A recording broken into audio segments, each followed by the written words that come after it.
And welcome everybody to ongoing coverage of the Young Stars Classic from the South Okanagan Event Center. Bob Stauffer from the Oilers Radio Network along with Brendan Parker from Flames TV. It is the Battle of Alberta. The two best teams, I think, on paper heading into the season this year in the Pacific Division. The two teams that met last year in the Pacific Final. Let's get it started today in this rookie game. Why not waste no more time? I mean, this is an exhibition. It's before the pre. But anytime the Flames and Oilers meet, you can feel that. The players know that. I think you don't have to be exposed to the Battle of Alberta too long to get that feeling before a game between two provincial rivals. And they met in the playoffs in the NHL. They met in the playoffs in the American Hockey League as well. There's some familiarity throughout the entire organization. We're looking forward to this one. Yeah, Calgary's done a great job. They've moved a lot of picks historically over the last several years to upgrade their team. But they do a great job filling out their roster. And as for the Oilers, they've got 4 first-round picks that we're going to see tonight as we take a look at our lineups. And there's no question that for Edmonton, their top line last night of Dylan Holloway, James Hamlin, and Xavier Bourgault, they made some things happen and ultimately got involved in the game-winning goal. Noah Philp had a quiet offensive night, but a strong two-way game. And we're going to be focusing on a couple players. He went 22nd overall in the 2021 draft. That's Xavier Bourgault. This guy had 36 goals last year, 75 points. Real offensive upside. Probably headed to Bakersfield this year, but a very intriguing prospect for the Oilers organization. Also was a part of the World Junior team. And then Reed Schaefer, a bit of a throwback player. Seattle Thunderbirds probably have the toughest team year after year in the Western Hockey League. They lost in the WHL final to a powerhouse Edmonton Oil Kings squad.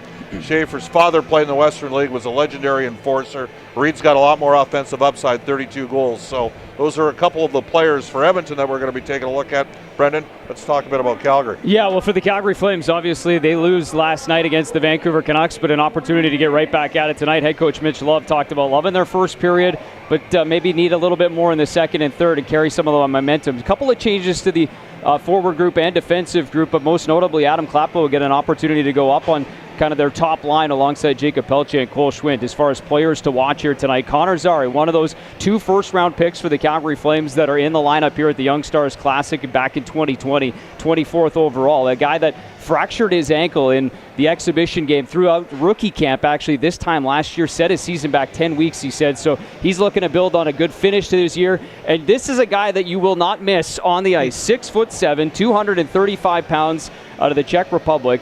Adam Klapka, he's making the transition back to North America. Did spend some time with the Tri-City Storm in the USHL a couple of years ago, but played in the Czechia top league last year. Big man, but has some good hands and big feet, 13.5 size foot skates. And Mitch Love joked about he could fit 2 of his own feet into one of Adam Klapka's skates. So you won't miss him tonight, and he'll be posted up in front of the net. Brendan, the one thing I noticed between the two games yesterday, both games had frenetic energy. You could tell the players hadn't played together. But I thought the Calgary-Vancouver game had a lot more physicality. And yeah. That is sort of been a bit of a modus operandi for the competitive nature of which the Flames target their players.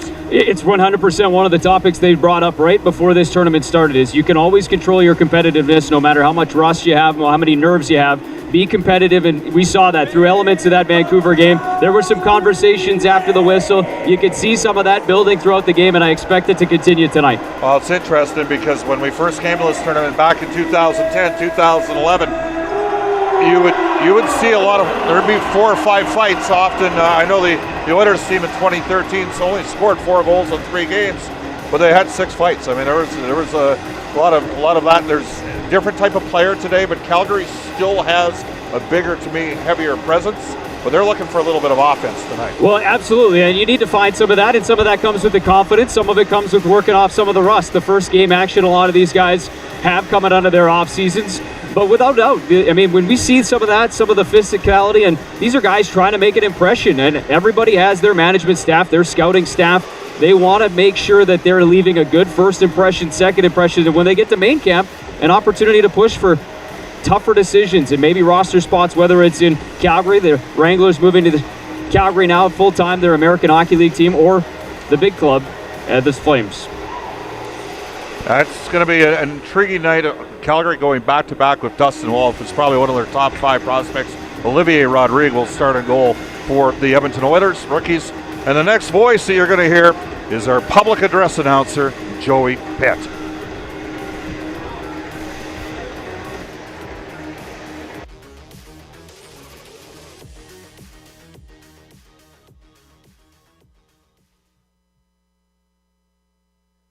The South Okanagan Event Center recognizes the Penticton Indian Band and the traditional ancestral unceded territory of the Okanagan Syilx people, whose lands we live, learn, and do our work. Fans, at this time we ask that you rise if you're able and remove your hats and join Christine Leclerc in the singing of O Canada. O Canada, our home and native land, true patriot love in all of us command. With glowing hearts we see thee rise, the true north strong and free. From far and wide, O Canada, we stand on guard for thee. God keep our land glorious and free. O Canada, we stand on guard for thee. O Canada, we stand on guard for thee. And so we're about ready to get rolling from the South Okanagan Event Center, the Battle of Alberta. The referees for tonight's game will be Grady Hamilton and Alexander Clark. The linesmen are Simone Desbiens and Josh Mirko. Starting in goal to our broadcast left for the Calgary Flames will be Dustin Wolf. He is a stellar prospect for the Flames organization. 33-9-4 last year, a 2.35 goals against average, 924 save percentage in Stockton. In goal to our broadcast right, a second-round pick of the Oilers organization, early third-round pick back in 2018, Olivier Rodrigue. He split time between the American League and the ECHL. The Flames will go up front with Connor Zary, along with Emilio Peterson, and a fleet-footed big man, Walker Dewar, who got into NHL action last season. The Oilers counter with their top line, James Hamblin, along with Dylan Holloway, as well as Xavier Bourgault, as it's dumped back into the Flame zone. Pitching on the right side wall, directing one to the net was Bourgault, and a save by the netminder Wolf, and then reverse back in the corner. Zary up the boards. It's played back behind the goal, and Kuznetsov has it for the Flames. He's checked off the puck there by Holloway on the left side wall, plays it back to the point. It's cleared out by Rhett Reinhardt, and the Flames start back through center. Zary to the Oilers' blue line, dumps it in. That'll signify a change, and Edmonton has the puck 30 seconds in. Philip Broberg with possession. Lead pass through the middle, that got knocked down. Flames, the big man, Adam Klapka, in on the forecheck, plays it behind the Oiler goal. Edmonton gains possession. They try to outline it up the right side boards. It hops into the glass, and we have a stoppage 45 seconds into the opening stanza. No score. Bob, we talked about it right off the top, the goaltending matchup here tonight. And for Dustin Wolf, he was busy last night. 14 shots in the third period. It was inevitably the difference in that hockey game. Vancouver finds 3, including 1 into the empty net. But Dustin Wolf still makes 34 saves in that hockey game and was stellar throughout. So tasked with a back-to-back start here tonight for the Calgary Flames. Noah Philp to take the draw for the Oilers rookies, and Calgary and Edmonton were the two organizations in on him last year. He eventually signed in Edmonton. A chance right in front off the drop on a net drive play there for the Flames, and equal to the task with the stop was Olivier Rodrigue. Klapka, the big man, interesting story. He is a fascinating story, and obviously a great job by the European scouting staff of the Calgary Flames. They tracked down Klapka, convinced him to come to Calgary, and he's invested in the organization. Spent some time over the summer here in Calgary. He actually played with Ladislav Smid, the former Edmonton Oiler and Calgary Flame. Played last year in Liberec there in the Czech League, and an opportunity to learn from a wily veteran in Smid and taking that into his first year in North America. Smid will now be a development coach for the Edmonton Oil Kings. Edmonton dumps it back into the Calgary zone. Scoreless, a minute 10 gone in the opening period, and the Flames have puck possession back behind their goal. Jeremy Poirier won a Memorial Cup, plays it up the boards, pinching on the wall and keeping it in there was Jeremy Hansel. Reed Schaefer with Seattle as well as Hansel, and puck got knocked down and tried to play it back to the point, and the Flames clear it back to the Oilers' rookies' blue line. Dumped off the boards, and starting back the other way, Carter Savoy. That looked to be offside. It is, and we have a whistle. It's interesting you talked about Noah Philp, and obviously his brother Luke Philp, a member of the Calgary Flames organization there for 3 seasons, Stockton Heat. Those two brothers meeting each other in the AHL playoffs in the quarterfinals, I think it was, of the Pacific Division, actually semifinals of the Pacific Division. So some experience there for both guys. Luke Philp signing with the Chicago organization over the offseason. Brad Pascal and Craig Conroy went to Wolfville Acadia to the University Cup Championship, where Philp was playing with Alberta. Puck dumped in off the backboards, in on goal. And Dustin Wolf is a story. I mean, this guy just there's a new breed of smaller goaltenders in the league. The resurgence. Yeah, Shesterkin isn't huge. He's a terrific netminder. This guy within a year from now is going to be with the Flames. Absolutely, and he's got a nice little development path set up. You got Jacob Markstrom, Dan Vladar in Calgary right now, so he's going to get the reps. He's going to be that starter for the Wranglers, and his development path is set. Set off, the Red Deer Rebel had a big year last year.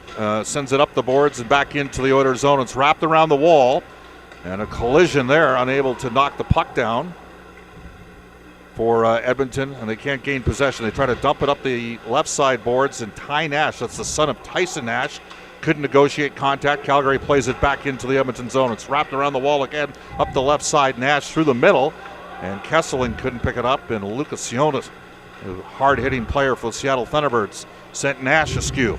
Second chance opportunity, and Charlie Wright gets it into the Flame zone. It wraps around the boards. Hamblin can't knock it down. Calgary starts back. And Boucher was angled off there by Philip Broberg. Up the right side, starting away through center. Holloway down the wall, cuts to the net. Screams through the crease, but couldn't have the touch to finish off the rush. Broberg activates from the left side on his backhand, rolls one through the crease. Pitching from the right point, shot ripped in by Max Water, wide of the net. It's back to the left point. Broberg's got it. His shot goes wide of the net. Calgary will try to clear it up the boards. Good pinch there by Max Water. And the Oilers have possession. Bourgault looking for James Hamblin. That's knocked down, and Calgary will attempt to clear the zone. They have time and space through center. And Cole Hutkins at the end of his shift was able to get it deep back into the Oilers zone. 3:10 gone, opening period, no score, Edmonton and Calgary. And the Oilers rookies start away. A left side pass activating through center is Noah Philp. Gains the Calgary blue line, shot, scores!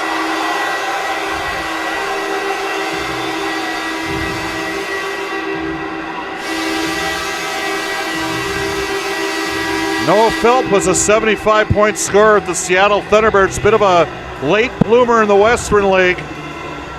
And he lit the Calgary Dinos up last year at 7 points in 2 games in the series that advanced Alberta to the University Cup.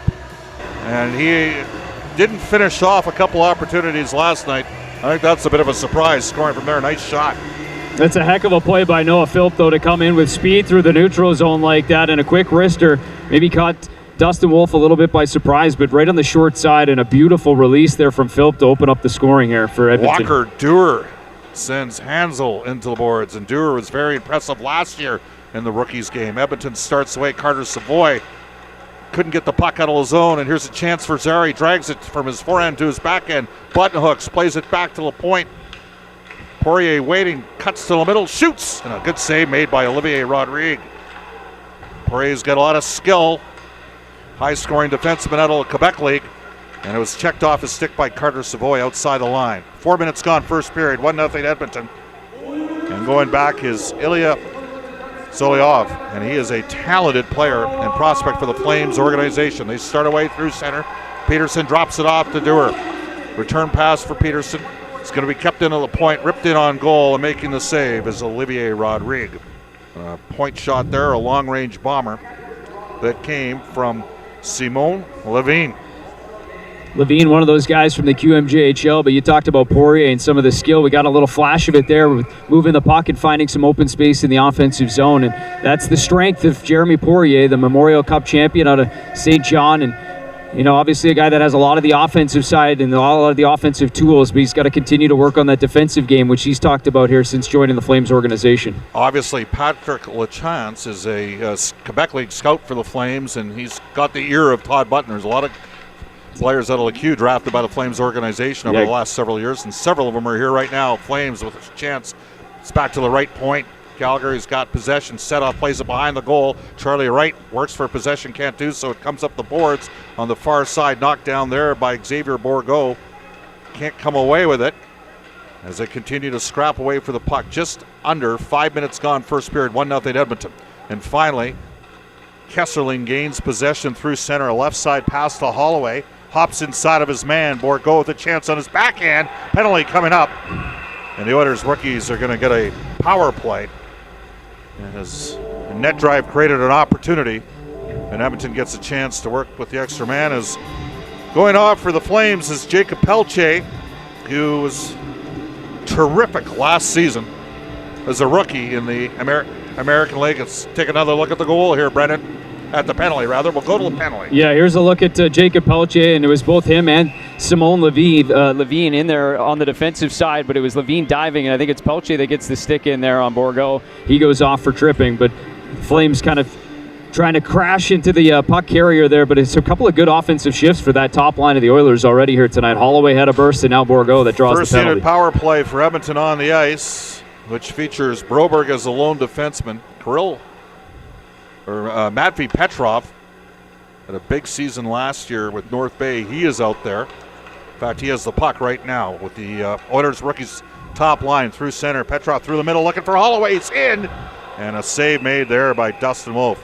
Dylan Holloway looking to make Edmonton's team. Ken Holland, who's coming up during our second intermission, the Oilers GM, told me about 6 weeks ago that Philip Broberg has to basically play his way off the team, and Dylan Holloway basically has to play his way on the team. He's missed a lot of hockey over the last couple seasons due to a couple wrist surgeries, so he's looking to get going and positive impact right from the get-go here, Brendan. Good challenge for a young player, though. Coming in. Wins the draw. Broberg, right side pass for Bourgault. Reverses back to Broberg. His shot blocked. Second chance. Broberg walks in. One-timer. Caught a piece of the iron there and a ripper from Holloway. Now on the right point is Bourgault. Plays it back behind the goal, looking for Hamblin. Tries to spin away. Left side to Petrov. Short side pass in front. It's loose at the side of net. Hamblin can't knock it down. And the Flames are going to be able to clear the zone. Oilers just about made it 2-0. And Calgary hustling up after the puck there is Ilya Nikolaev, who got hurdled into the boards, and Edmonton's got a chance to start back in the transition. There's less than a minute left on the power play. Philp drops one off. High slot. Return pass didn't get there. Emilio Peterson took Philp hard into the boards, and Calgary's going to be able to clear the puck.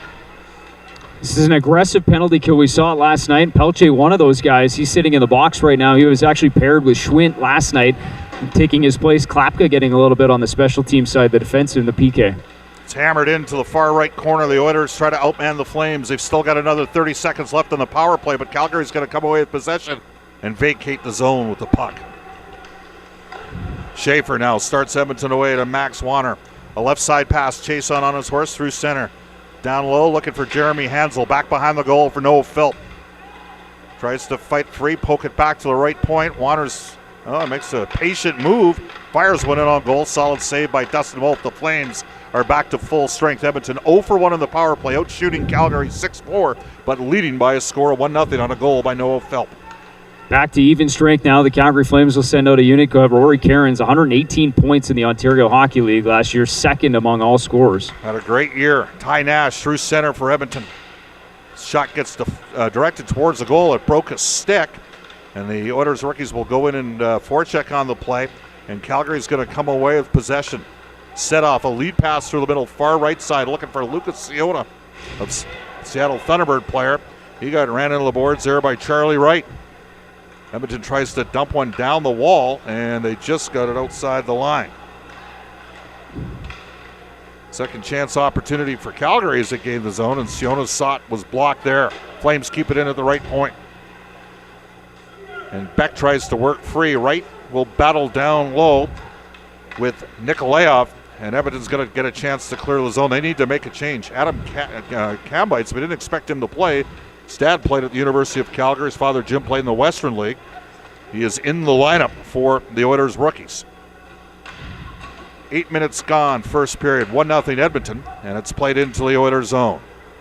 Back goes Max Wanner. Now to Broberg under duress, but he makes a smart play, gets it up the boards. And a effective defensive play there by Cole Schwint thwarted an Oilers surge, and it's played back into the Edmonton end. Back to the right point. Reinhardt's shot blocked, knocked down. Holloway starts away. He's got Bourgault with him. He chips a pass through. It's going to roll towards the goal, and Reinhardt, a 6'4" defenseman, knocks it down and then gets knocked down himself on a hit by Dylan Holloway. Jan Kuznetsov for Calgary spent some time in the American League last year, then ended up winning a Memorial Cup champion in St. John. Clears his own. Edmonton dumps it back in, and Kesseling got crushed into the wall. As the physicality picks up here, 9 minutes gone in the opening period, 1-0 Edmonton. Pelche now in on the forecheck, tries a high slot pass that got deflected off his stick back into the Calgary zone. Yeah, you talk about the physicality like Dylan Holloway. You want to earn a job. That's one of the things he's going to do well. Get in on the forecheck, be physical. That's a good sign of good things from the young player trying to make an impression here early on in this game. Calgary dumps it into Edmonton's end. The Oilers rookies start back through center. Philip Ngaris will chase. Kamite's in on the forecheck as well. Schaefer there to follow up, tries to body his man off the puck. Swings it behind the goal. And Jeremy Poirier has it for Calgary. Reverses behind the net, and the Flames will start up the middle. Connor Zary, lead pass through to an activating Poirier. Right side to Pelche. That's knocked down. Edmonton clears it, can't get it out. It's kept in there. Nice play by Pelche. The shot directed wide of the net by Walker Dewar. Oilers rookies can't clear the zone. There's a shot ripped in on goal, and we get a stoppage. Edmonton up 1-0. 9:56 to play in the opening period when we return. Scale the Skaha Bluffs. Barrel down the twisted trails. Paddle through those serene waters. Penticton has it all and more. Stroll down to the farmer's market. Sample the local bounty and revel in our natural beauty. Penticton, the mecca of adventure, the place for everyone. Go to visitpenticton.com and plan your trip now. The wait is finally over. The roar of the Sea of Red is coming. Your Calgary Flames are set to hit the ice at Scotiabank Saddledome. Tickets are on sale now for the 2022-2023 season. Join the Sea of Red and watch all the incredible Flames action live. Get your tickets now at calgaryflames.com/tickets. Penticton, BC offers so much to see and do. Leave the keys and explore on foot, by bike, or paddling for an experience that's almost fuel-free. Out in the fresh Okanagan air, not only are you saving money, you're feeling better with exercise and the peace of mind that comes through responsible and sustainable travel. Feel the freedom of exploring Penticton fuel-free. Almost. Learn more at visitpenticton.com. Back to the Young Stars Classic from the South Okanagan Event Center. Oilers rookies up by a score of 1-0. Nearly made it 2-0. Little postage there on the power play. Good look. One of the best looks on that man advantage, and that's one of the challenges in a tournament like this. You're putting some kids together. Many of them haven't played together before. Special teams is often one of the last things that comes with chemistry, and so you got to work on it. They've done it a couple of mornings here in the morning skates, and a couple of opportunities here, well, at least the one for the Edmonton Oilers, and Calgary Flames, obviously, and their opportunities last night. I think 3 on the man advantage, weren't able to bury one either. Bob Stauffer from the Oilers Radio Network, along with Brendan Parker from Flames TV and a supporting cast of 1,000. Takes an army. There you go. Oilers rookies win the draw. They clear the zone. Noah Philp did a good job in the circle last night. He's got the goal. And Edmonton has puck possession on the right side boards. Back of the Calgary zone. Petrov's shot does not get through. Broberg will swing it down low looking for Chason, who missed a lot of time last year with the dislocated shoulder. Now to Petrov back behind the goal for Noah Philp. Can't come away with possession. And the teams continue to battle away in the corner to the left of the Flames net. Minder, Dustin Wolf, Noah Philp having a little bit of a fencing match there with Rory Cairns, and now the Flames are going to be able to clear the zone, and Dewar is on his horse. He's got a rangy stride, but the one man on the Oilers rookies defense that can definitely skate with him is Philip Broberg, and they do a little bit of fencing up the ice. Holloway starts back through center to the Calgary blue line. That's broken up, and Walker Dewar starts away up the Calgary right wing, sends it into the far left corner And in on the forecheck goes Ilya Nikolaev. Back to LaPointe. And Calgary's Jan Kuznetsov keeps it in. Dumps it high slot, looking for Jack Beck. There's a shot, ripped in, scores! And it was Jack Beck who fired it on the net. And Rodriguez couldn't contain it all, and we have ourselves a tie game. You know, this is some excellent work by the forward line to get that puck back and work it toward the net, but it's Lucas Siona, the big man from the Seattle Thunderbirds, that posted up in front of the net and caused Rodriguez some trouble trying to track this puck. Might have even been a little bit of contact there as Jack Beck fires it through. He was wrangling with right in front, and it's Siona that gets an unofficial assist on that one as Beck looks like he'll get credit for the goal. Seattle's expected to have another good team again this year. Yes. We mentioned they have had for a number of years the most physical team in the Western Hockey League. So we're tied at 1, and there's 8:37 left in the opening period. Charlie Wright back pivots into his own zone. Up the boards, looking for Bourgault. That's knocked down by Kuznetsov, and it's dumped behind the Oilers' goal. There's a pass up the middle, and that was picked off. Edmonton was able to clear the zone. And Jeremy Poirier, you could just see the elite athleticism on him and the vision on the ice. And the skating to match it. Flames have got a left side D-man that's going to be in the league in a couple of years. He's got huge upside for Calgary. Dump back into the Oilers' zone. Kesselring under duress. Calgary's going to come away with possession. Shot directed on goal. Jeremy Hansel tries to reverse it up the wall, and Hamlin's away. He's going to try the Oilers rookie right wing. Through center, being checked from behind. Bourgault hacks it into the Calgary zone, and that signifies a change. Flames rookies start back.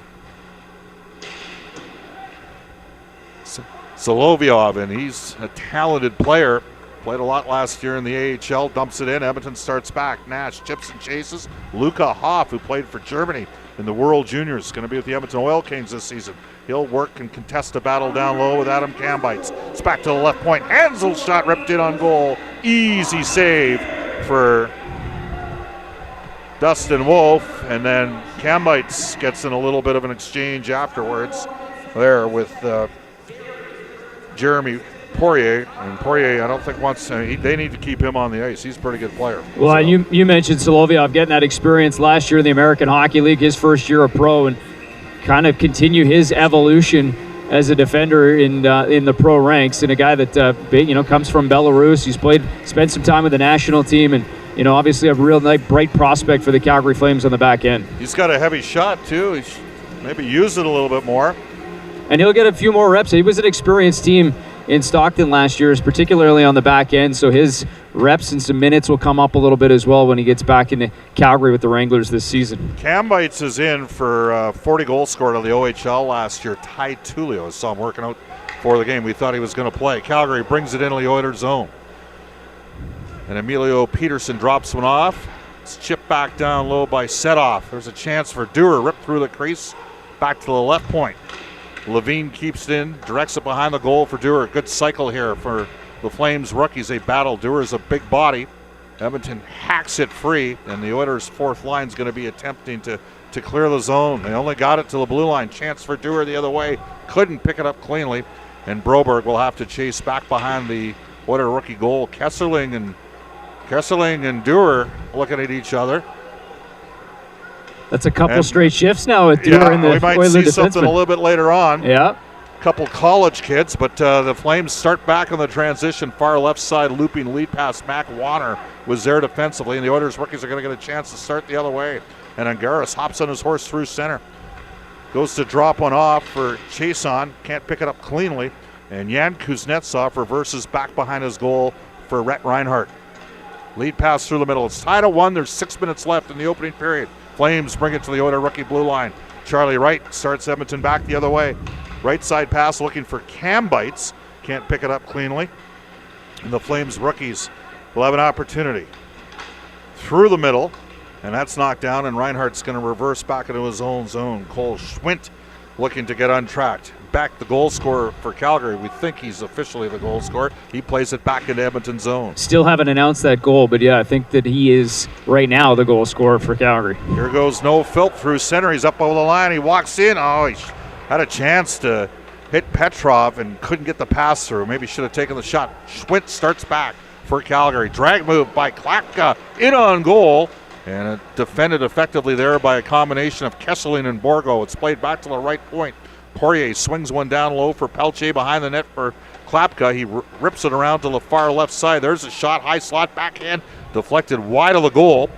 And the Oilers are going to try to battle for possession. Petrov's going to have to take a hit to make a play. Can't get it out. Klapka uses that 6'8" frame, briefly keeps it in, and the Oilers get it out of the zone. You know, Klapka's a fascinating, as we talked about throughout the course of this game so far, but how about the hands? A little toe drag to get inside. Not what you'd expect from the big man, but he has shown it in a couple of different times in the 2 games early this camp. Nikolaev tried a drag move inside, couldn't make anything happen. It's dumped back behind the goal.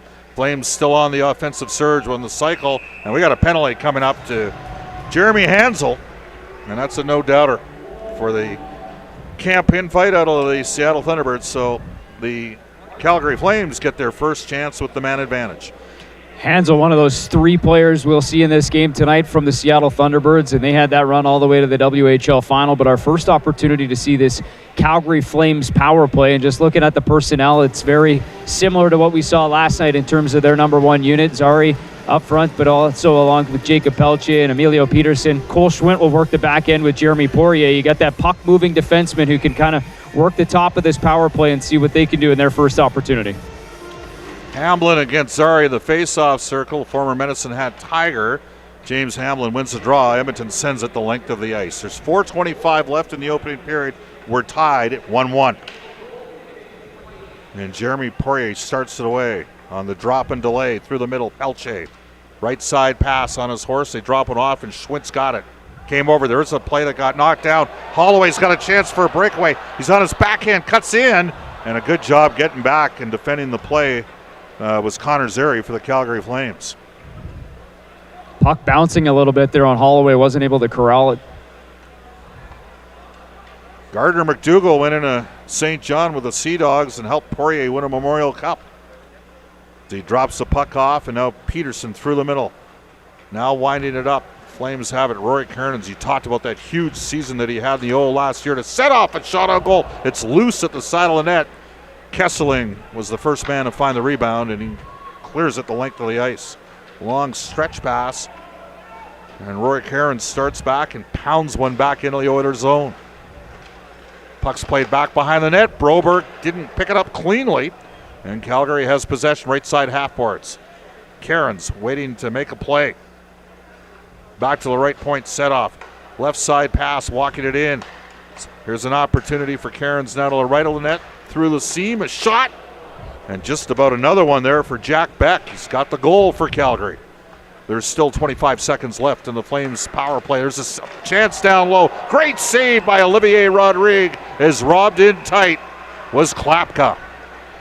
You know, if you're the Calgary Flames and the coaching staff, what you want to see early moments of these power plays is the puck movement, and it was really sharp right here by the second unit. Rory Kearns found that pass, that seam pass all the way through to Jack Beck. He had the first opportunity, and then it's Klapka. He talked about working the front of the net. That's going to be his office. You'll notice it throughout the course of this game. Actually peels off to the side of the crease there to take that pass from Kearns, and Klapka with some nice hands to get it to the net, but Rodriguez up to the task, as he has been a couple of times on this power play already. I've had a couple little conversations between Walker Dewar and Michael Kesseling. And Kesseling's been on the ice for about 25-30 seconds here. Oilers rookies win the draw, and they send it the length of the ice, which will kill off a large percentage of the 20 seconds left in the opening man. Poirier back out there again for Calgary. And a chance through center. It's dumped into the Oilers zone. And Kuznetsov, or actually rather that was Solovyov, couldn't make a clean play. It's still stuck right in front of the Edmonton bench, and finally the Oilers gained possession. They're now back to full strength. Activating through center is Philip Kemp, who scored last year in the rookie game between these two teams. In on the forecheck for the Oilers rookies. Kemp and Holloway converge.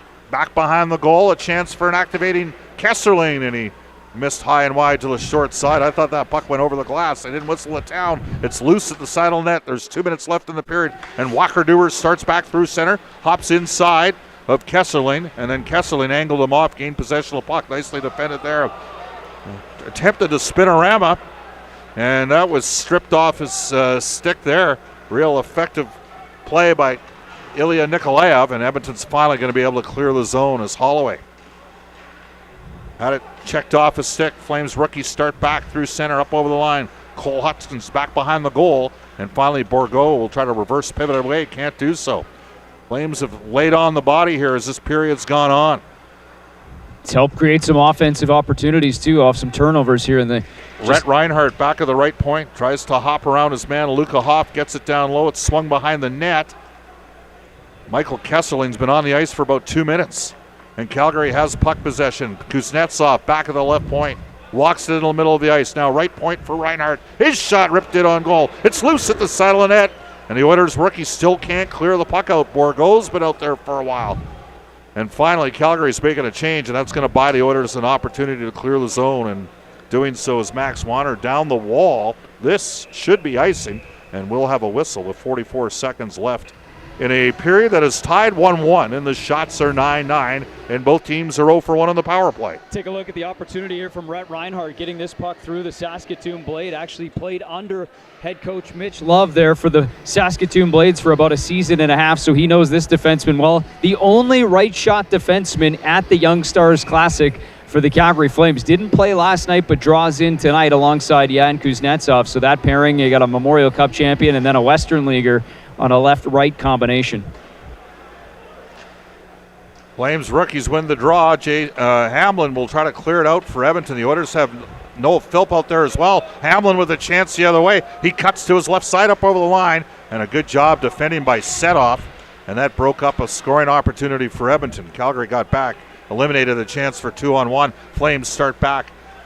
Emilio Peterson to the Oilers rookie blue line, and it's swept out of the zone there by Philip Broberg, and Setoff goes back into his own end. 15 seconds left in a first period in which the two teams are tied 1-1. Broberg at the Oilers rookies blue line, left side pass to Hansel.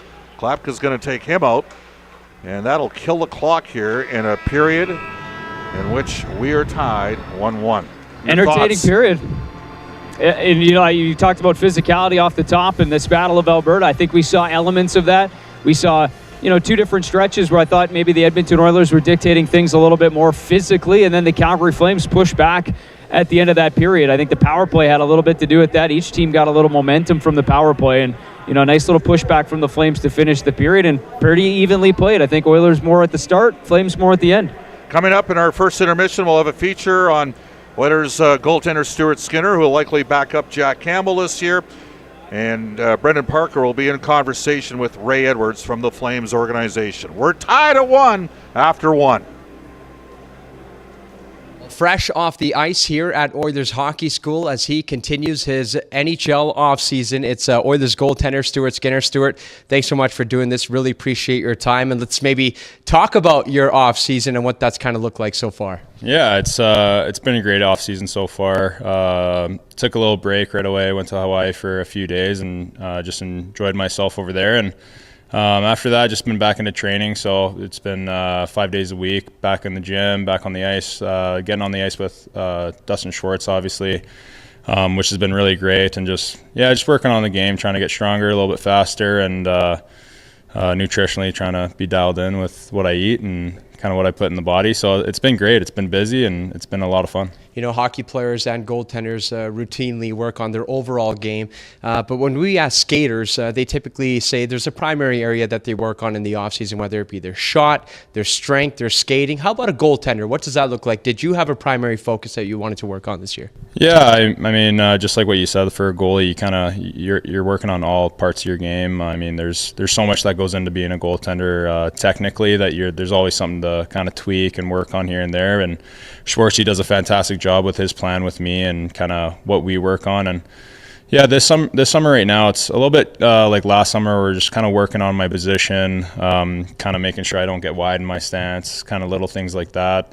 Kind of just, small things that you kind of just, you tweak along as you take video and kind of just, looking back on video after Schwartz and I get a couple sessions in, we're always looking at, just small little things that we can change or a lot of it right now is a lot of skating and a lot of edge work and post play, which has been great. And that goes into a lot of the game in the NHL nowadays. Like as a goaltender, we're a lot in our post play, so a lot of work on that. You mentioned Schwartzy a lot. How would you describe your relationship with Oilers goaltending coach Dustin Schwartz? Yeah, we have a great relationship. I've had a relationship with him for about 6 years now. Knew him about 1 year before I actually got drafted to Oilers.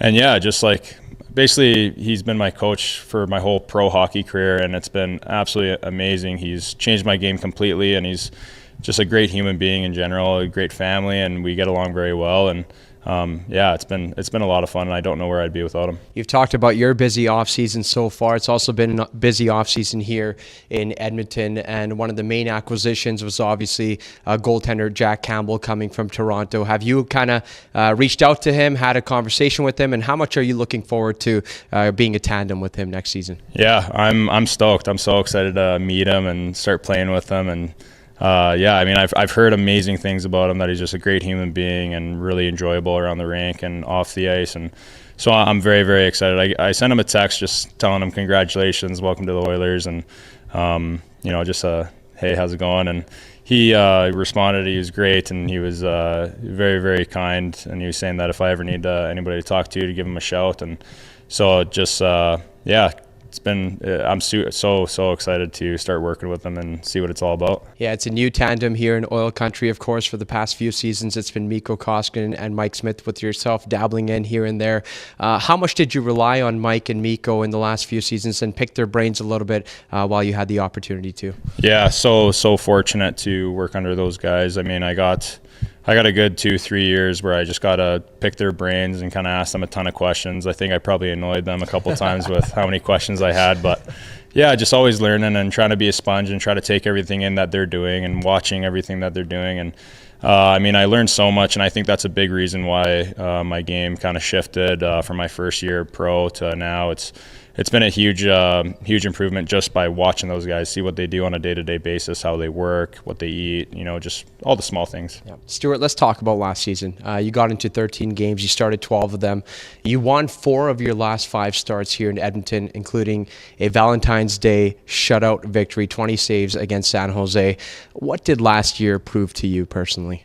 Yeah, it just proved to me that I can play in the NHL, I can win games, and I can play really well against really good hockey teams, and I can stop really good players. So it's been definitely a learning lesson last year. Just the schedule and how it's games are every other day, and the flights and the travel and all that, and it's been I'm just super grateful that I got the opportunity, that I was able to play in those 13 games. I got to get a shutout, and it just, for me, it helps me with just knowing that I'm where I'm supposed to be, and very very grateful for that. When you look at the process and your kind of timeline as an Edmonton Oilers prospect, you've had to do your due diligence. You've had to go down to Bakersfield. You ended off a strong season there once being sent down from Edmonton. When you look at the overall process, how much do you have to balance the fact that you're right there, you're getting games, you're winning hockey games, like I mentioned, for the last 5, but you also have to embrace the process, which is you have to put in the work in order to establish yourself as an NHL netminder? Yeah, absolutely. I mean, it takes a long time to kind of get to where you're at. And for me, when I was 18 and I got drafted, I was on top of the world, and then it kind of hits you that the real work kind of begins then. And it was definitely shown in off ice. Like I wasn't the strongest, most fittest guy in the world, and then being able to get the work in with Chad and getting on ice with Schwartzy, they've just completely changed kind of how I am as an athlete. And yeah, it takes a lot of work, and you definitely battle, and there's a lot of perseverance that goes into it. And I'm so grateful for every opportunity that I've gotten, and being able to embrace the process is such an important thing. And it's Rome wasn't built in a day. It's it takes a lot of time, and yeah, I'm so grateful for all the games, all the failures, and just all the tough times that kind of rise to it, and also all the great times to help you learn and keep you pushing and keep you moving in the right direction. So yeah, it's been it's been a lot of fun. It's been a lot of fun. We talked about the Tanner next year and yourself and Jack Campbell. What do you think of the Soup and Stew nickname that Oil Country faithful have given you too? Yeah, it's unreal. I'm so excited. I think that's a great nickname. I actually, at this hockey school that we were doing, somebody gave me a gift, and I wasn't expecting a gift at all, and I opened it up, and it was a shirt, and it was like a soup, and then it said Soup and Stew, and I thought, awesome. I thought that was hilarious. It's awesome. I like that. Absolutely love that. All right, in the press conference that Ken Holland had at the opening of free agency, he talked about next season and the split in between the net. He said it'll be a 50-game, 30-game split between yourself and Jack Campbell. At least that's what he's expecting.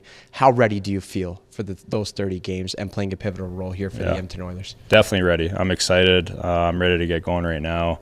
The preparation that goes into it has started, a month ago, right when the season ended this year. It started, and I'm so excited. I'm so ready, and I've been looking forward to this for my whole life. You're 23 years old. You turned 24 in November, and you're also an Edmonton kid. When you reflect on your entire life, and now that you're going to become a full-time, established NHL netminder, what comes to mind when you look back? Oh, lots of emotion. I mean, growing up, you watch all these great goalies, you watch all these great players as an Edmonton Oiler, and for me, getting to watch them in Rogers Place, getting to watch them in Rexall Place, seeing them practice, and I mean, just growing up and going through everything that you go through in order to get to the NHL is, it's just you're so grateful, and you're a little bit of like a kid again. You're like, wow, this is like actually happening. Sometimes you got to pinch yourself, and it's super cool. And just being able to be on the Oilers here, wearing that logo, being around the players that are in that locker room is just incredible, and I'm so very lucky and fortunate. Well, you talked about potentially annoying Mike and Mika with all the questions you asked. I hope I wasn't being too annoying with all of my questions today. No, Stuart, never. Thanks so much for this. I really appreciate your time. Yeah, thank you. And welcome back to the Young Stars Classic here in Penticton, the South Okanagan Event Center. It is the Calgary Flames and Edmonton Oilers tied 1-1 after one as we welcome in our first intermission guest, Ray Edwards, Director of Player Development for the Calgary Flames. And Ray, maybe just first get your thoughts on what we've seen here so far through 20 minutes. No, I think it's a little better every game. You hope to improve a little bit. I think, we talked about getting to the inside of the game a little bit better tonight. I think our guys are doing that. First goal is a perfect example of getting pucks and bodies to the net, and did a nice job getting one there. Yeah, Lucas Yona causing all kinds of trouble there. Yeah. What about the opportunity? I mean, the Young Stars Classic, we've talked about this. It's the first time in 4 years the Calgary Flames have been here. But for a group of young prospects or even guys who have a little bit of pro experience, how valuable is it to have these 3 games here this week? Well, I think it's great because, number one, the environment is excellent. You've got the Battle of Alberta for us, so them being able to experience that is nice, and you can't put a price on that experience for them. It's if you've never been part of it, you don't know what it's like. I remember my first one here, and I didn't realize the intensity that it would have in a preseason game in a rookie tournament. So it's pretty exciting for them. But all of them, I think it's really important to get their not to dip their toe in the water here and to get going and to understand that from this time on they're being evaluated every time they're on the ice. And some of these camps they don't last very long, and it's important for them to get going early and show these guys what they got. Well, and it's interesting you mention that because we've seen some conversations and over the years, some of the fisticuffs that have come from it, but that competitiveness that you talked about. I mean, as a staff, that's got to be something that you want to see. You want to see that right from the start, the aggressiveness and competitiveness. Well, I think the way we want to play, and that's with a high level of competitiveness. Right. So sometimes that the fisticuffs and those things come from that, but you don't see it a lot these days. But back in the day, it certainly was there. But what we want to see is our guys working and competing and getting into tough areas and winning puck battles and hanging on to pucks and making plays. And obviously from a management staff and obviously player development, a useful tool for you guys as well. Maybe just give you some background on the opportunity to watch some guys. Maybe scouts, obviously an opportunity to see players that they had a hand in drafting, but then development wise, maybe a little progress report on where guys are at. Yeah, so I mean, obviously every player out there, we've had a hand in. When we draft them, we put a development plan together for each and every one of them. Our staff is here with us. We've got a pretty big staff coming from on ice help to skating help to mental performance help. So it's nice to get everybody together and then see sort of the fruits of the labors. Like these these kids, a lot of them spent a lot of time in Calgary over the summer. Some of them have been with us 1 year, some have been with us 2 or 3 years. So it's really good to see sort of, all the work they've put in. And, it's really good for the scouts. Most of them are here, all the amateur guys. So these guys have drafted these kids, and now they get to see sort of what's happened over the last couple of years with them. Well, and in some ways, just the start of the process, as you talked about, it kind of continues on throughout the season, but visits and making sure that, you're staying in touch and trying to hit those milestones that you've kind of laid out for them. Yeah, so, Marty and I are the ones that get out in the field, and we're, it's like we have our own team, but we're not together. Right. So, we've got, I think, 13 or 14 kids spread out over North America and Europe. So it's our job to get out and make sure that they're doing what they have to do, stay in touch with their coaches and their strength and conditioning people. And we, like I said, we have a plan for each kid, and it's up to us to execute that plan. What's it like, because there's been a number of guys that come through the system, and it's the junior ranks and eventually maybe some pro hockey time, but eventually, as we've seen through the organization, guys that have now found their way in the National Hockey League, and they all have kind of a hand in that. I'd imagine there's a sense of pride in that as well, because that's what it's all about, is developing players that can play at the highest level. It's no different than when I coached in the American League. When you see a kid grow and then find his way to the National Hockey League, that's a pretty rewarding time. And it was nice for me when I first came in. We had guys like Rasmus and Mangiapane and Dubé, and then a couple of years ago when I was back in Calgary, it was nice to be able to get to coach him actually in the NHL. So to see those guys make that step, and we've got some guys here that will push, and these are big years for them. So they've got lots of work to do, and this is just the start for them here. This is the first couple of days at camp, and they've got to find a way to make their way to the next phase. Maybe just one last one for you. You talk about guys that'll push, and Jacob Pelletier is a name that comes to mind, but second-year pro, obviously coming off a great rookie season in the American Hockey League. Yep. What does that evolution look like for a guy, and is it about just kind of making decisions hard for him? I think it's all about learning the game and learning how he can have his success. He's a very competitive guy. He's got to find a way to win pucks against bigger, stronger players. He wants to get into the mix. He wants to be in the guts of the game. Right. And that's what he was really successful at the American League level, but he's got to find a way to do that at the NHL level. And sometimes that takes time. You look at a guy like Andrew Mangiapane, he was in Stockton for 2 or 3 years and finally found his way. Rasmus Anderson, same thing. So sometimes with these guys, it just takes a little bit of time, and that's okay. Appreciate the time. Thanks for stopping by. Ray Edwards, Director of Player Development for the Calgary Flames, and keen eye on what's happening here on the ice as the Oilers and Flames tied 1-1 after one. We'll be back with the second period, but first a look at the Edmonton Oilers and their summer hockey school. It's always nice coming out here and being with the kids. This past week, aspiring hockey players got the NHL treatment at Oilers Hockey School. Kids got the opportunity to learn the fundamentals of the game and take their skills to the next level with the help of Oilers and Oilers alumni. Oh, what a save!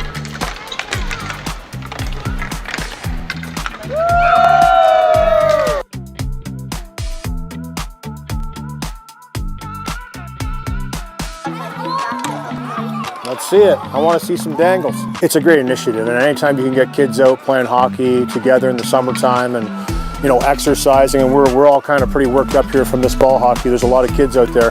I had one collision, and then I got cross-checked by a 7-year-old, so they're intense out there. Don't let them fool you. If you have the ball in your stick, you're the target. But that's what it's all about. It's about having fun, kids getting to taste the game of hockey, see whether they like it or not. Some kids have already played, some kids their first years are going into their first year. This summer, hockey school included 2 week-long camps. The first week featured an all-female group, giving girls the chance to get to know the game of hockey together, followed by a co-ed group the next week.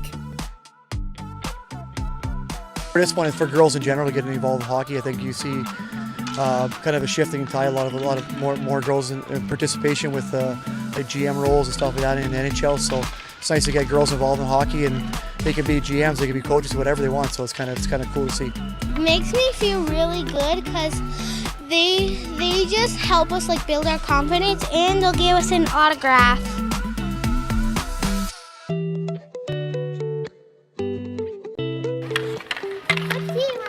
Blue. I'm trying to score that way. No. Oh, yeah.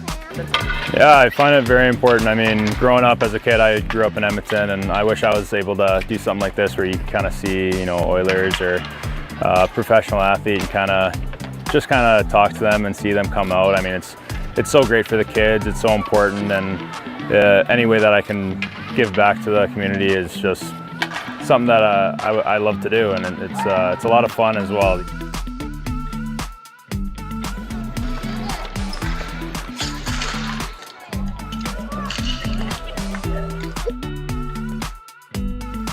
Young players got to improve their skills on and off the ice, which included a dry land session in the Oilers dressing room, specialty sessions like yoga and a cooking class, and attendees even got to play ball hockey on the Rogers Place surface.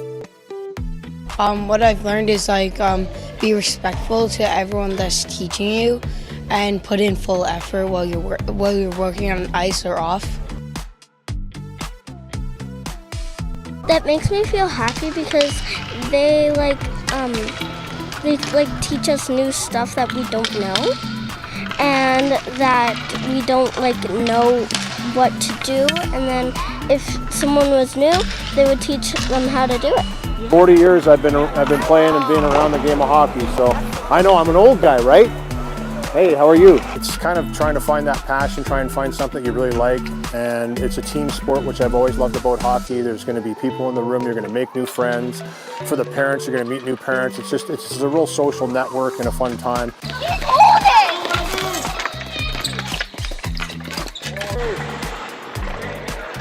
For Around the Rink, I'm Bailey Sheets. Scale the Skaha Bluffs. Barrel down the twisted trails.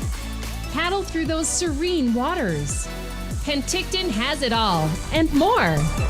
Stroll down to the farmer's market. Sample the local bounty and revel in our natural beauty. Penticton, the mecca of adventure, the place for everyone. Go to visitpenticton.com and plan your trip now. And welcome back, everybody, at the South Okanagan Events Center. The Young Stars Classic. Bob Stauffer from the Oilers Radio Network, along with Brendan Parker from Flames TV. The Battle of Alberta, we're tied at 1 after 1. Highly entertaining period, Brendan. Absolutely. It had some physicality. It had a couple of goals, couple power plays. This is how it started on the offensive side of the puck. This was a beautiful shot and a beautiful finish by Noah Philp to open this hockey game up 1-0 in favor of the Oilers. We saw some opportunities on both ends, though. This one was a power play chance that ends up finding all iron, kicked out the other way. And then back at the other end, this is the Calgary Flames' first goal. Knots things up. That's Lucas Siona posted up in front. We think this goal belongs to Jack Beck. That's how it stands right now, anyway. And then one other opportunity for the Calgary Flames that might have been their best of the period. Actually, this is still another look at the goal. That's Siona, though. That was causing all kinds of havoc in front of the net. This was the last opportunity for the Calgary Flames coming up. That was the big man, another big guy in front of the net. A power play of their own. Adam Klapka was there. Got maybe one or two opportunities, but Olivier Rodrigue shuts the door, and that leaves us tied 1-1 after 1. Dustin Wolf in goal to our broadcast right. He had 8 saves in the opening period. And Olivier Rodrigue, whose father, Sylvain Rodrigue, played at University of Quebec, Three Rivers, and is the Oilers farm team goaltender coach. Olivier Rodrigue in goal to our broadcast left. He also made 8 saves. Shots were 9-9. Both teams 0 for 1 on the power play. And Philip Broberg has it. He's being forced on the play by Walker Dewar. Clears it just outside the line. Kuznetsov dumps it back into the Oilers zone. Max Wanner. Keep an eye on him. There's a chance he might get signed in the next couple of weeks. Down the right side for Xavier Bourgault, who button hooks, plays it back to the left point. Bourgault's shot is blocked there by Walker Dewar. Wanner has it, and the Moose Jaw Warrior dumps it back in. Ooh, big collision in the boards there. Hard hit. Dylan Holloway, but he gets right back up after Kuznetsov got a piece of it. Bourgault on the follow-up. Hamlin's got it right corner. Circles now to a high slot, drop and delay to right over to Camp. A shot on goal and a good save.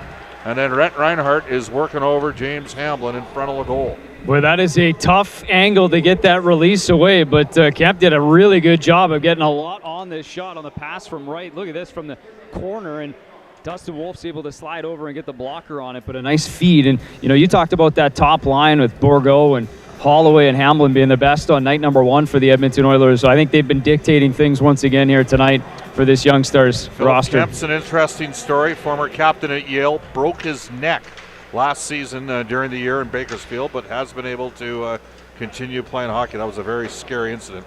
Out is Noah Phillip up front with Chason now and Petrov. The Flames. Klapka tries to clear it out the boards, can't do so. Back behind the goal, Petrov. European short side pass in front. Chason tries to knock it down. Flames are going to come away with possession. Solovyov up the boards, left side, and Klapka's away through center, up over the line. His shot just about caught the short side on Olivier Rodriguez. Stumped back behind the goal. Klapka's got it. He's pinched into the boards there by Petrov. And the Oilers rookies will battle for it behind the net. Flames laying on the body a bit. And finally it's going to come to Michael Kesserlane, and he elevates the puck up and over the glass. And Calgary's going to get the second power play of the game. Just prior to that, and obviously drawing the penalty, it was Adam Klapka that came into the offensive zone and ripped one right off the bar. And Klapka, you know, you talk about these games and the meaning of them. Obviously, it's opportunity as we take another look at the Klapka opportunity there. Off the post, the outside. Puck stayed in the offensive zone. But you talk about meaning. Well, Klapka told me this morning it was an absolute dream come true just to throw on that sweater. Doesn't matter if it's a preseason exhibition game, whatever you want to call it. A guy that's always dreamed of wearing one of those sweaters, and he had the chance to do it last night. And he looks at home right now, the big man for the Calgary Flames. Rangers have a prospect by the name of Matt Rempe, who played with the Seattle Thunderbirds. He's 6'9". So Klapka's 6'8". Flames on the power play. And it's going to come to set off at the left point. Swings it now to the right side. An opportunity for the Flames directed through Beck, the goal scorer, has it on the left side half boards. Drops it behind the net. Cairns is going to have it on the right side half boards. Now it's behind the goal. And it's going to come back to set off at the point. Walks it to the middle of the ice. Left side. Beck with time and space. Plays it back to the left point. Set off. Swings one across, and it's picked off, and Hamlin's got a chance the other way. Hamlin down the left side, shoots, and he ripped one right into the chest protector there of Dustin Wolf. You're not going to beat a goaltender like Wolf from there. I don't know if Hamlin realized that Dylan Holloway was trailing. Might have had a chance if he swung it back on his backhand for a clean look for Holloway, but a solid save by Wolf. Yeah, Hamlin off the rush, and Setoff did a good job of getting back to cut the angle down. But look at Dustin Wolf. He's like 3-4 feet outside the top of the blue paint to take away any shooting angle that Hamlin had, and then swallows that one into the chest. Calgary's first power play unit back on the ice. It's Jeremy Poirier. Comes up the middle on the drop and delay, and now Emilio Peterson through center, gains zone entry, hops into the Oilers' zone. Plays it back behind the goal. Schaefer there. Didn't see a lot of penalty killing time with Seattle, but he sends it the length of the ice. Peterson, you watch the speed. It's something he's talked about working on over the last 2 years. Said it never came easy, but he can fly when he gets it up ice. 50 seconds left in the Flames' second power play of the game. Both teams are 0 for 1, and Broberg wraps one around the boards. Comes back to him. And now Philip Kemp down the wall will clear it the length of the ice. This is where the challenges are with the power play and trying to make sure you get those zone entries in. And it's got to be crisp. It's got to be fast. And we'll see if they can re-rack it here. Peterson winds it up through center. Gains zone entry offside was Jacob Pelche at the Oilers rookie blue line. So 26 seconds left in this power play opportunity. I think right now the second unit for the Calgary Flames has had more success in terms of offensive zone time, and they'll get a little bit more here by the end of this power play, and Ilya Nikolaev will come join Rory Cairns, Beck, and Christopher Setoff, as well as the big man Klapka here to kill off these final 26 seconds. Cairns with Klapka and Nikolaev for the Flames rookies. Back on the point. So 4 forwards with 25 seconds left in the extra man. Calgary sends it deep into the zone. Rodriguez knocks it down. And Broberg couldn't pick it up cleanly. No, Philip got knocked down. Chance for Bourgault. He's got a forward chasing him, and Beck. He drives hard to the net. Great defensive work there by Beck. And the Oilers couldn't get anything going, and Calgary starts back. Edmonton's now back to full strength. Kesselring steps on the ice, and Nikolaev came into the zone, but Rory Cairns was a stride offside, and we get a whistle at the Oilers rookie blue line. A nice defensive play there by Jack Beck to take away that shorthanded opportunity. He's had a nice little start to this hockey game in the opening 20-plus minutes. And Beck, obviously we think he got credit for that first goal, but he's had some challenges in terms of injuries as well. You mentioned Campbell. He missed 3 months at the start of last season with a lacerated kidney, did Jack Beck. So it took a while for him to get back on the right frame of mind, and the offensive opportunities. Eventually finished second on the team in scoring. clearly has skill and hockey sense. As the Oilers rookies, Cambites hops into the Calgary zone, battles against Reinhart in the corner. Siona angles off Ty Nash. It's played back behind the goal. Pinching at the left point to keep it in will be Charlie Wright. He's knocked into the boards. And puck went off the referee's skate. And Calgary's Kuznetsov has a chance to clear it up the wall. And Walker Dewar did not get it out. Hard work there by Luca Hoff. Finally, Lucas Siona gains possession and sends it back into the Oilers zone. Max Wanner now through the middle. His pass was knocked astray, but following up was Kesseling. He scored last night. Hops up, tries to back one in front. Penalty coming up as Solovyov there in front. Solovyov is going to go off for either an interference or a trip. See what they call it. Kind of looked like a little bit of an accidental slew foot on the play. Tripping the call. Second power play of the game for the Oilers rookies as Kesseling kind of get tied up in front there with Cambites. Yeah. And it looks like a jostling for position, but Cambites ends up going down, and Solovyov gets the... See if Hamblin can win the draw to start the power play. It's always key. Steps into the face-off circle. Against Cole Schwint. Edmonton wins the draw, and Broberg's got it at the left point, down low for Petrov. He didn't feel the backside pressure, and Calgary clears it the length of the ice. And Setoff is one of those guys that's an offensive player, tied for 7th in defensive scoring last year in the Western Hockey League, but getting a chance here to kill some penalties as well. Schwint, a hugely important prospect for the Flames organization. Big part of that trade. It wasn't all Huberdeau and Weegar. Edmonton now gains possession in the right corner. Bourgault tries to get it back to the right point. Broberg is there, but he's forced on the play. Strong play by Schwint, and he's able to clear it out. Matvey Petrov back of the Oilers rookie blue line.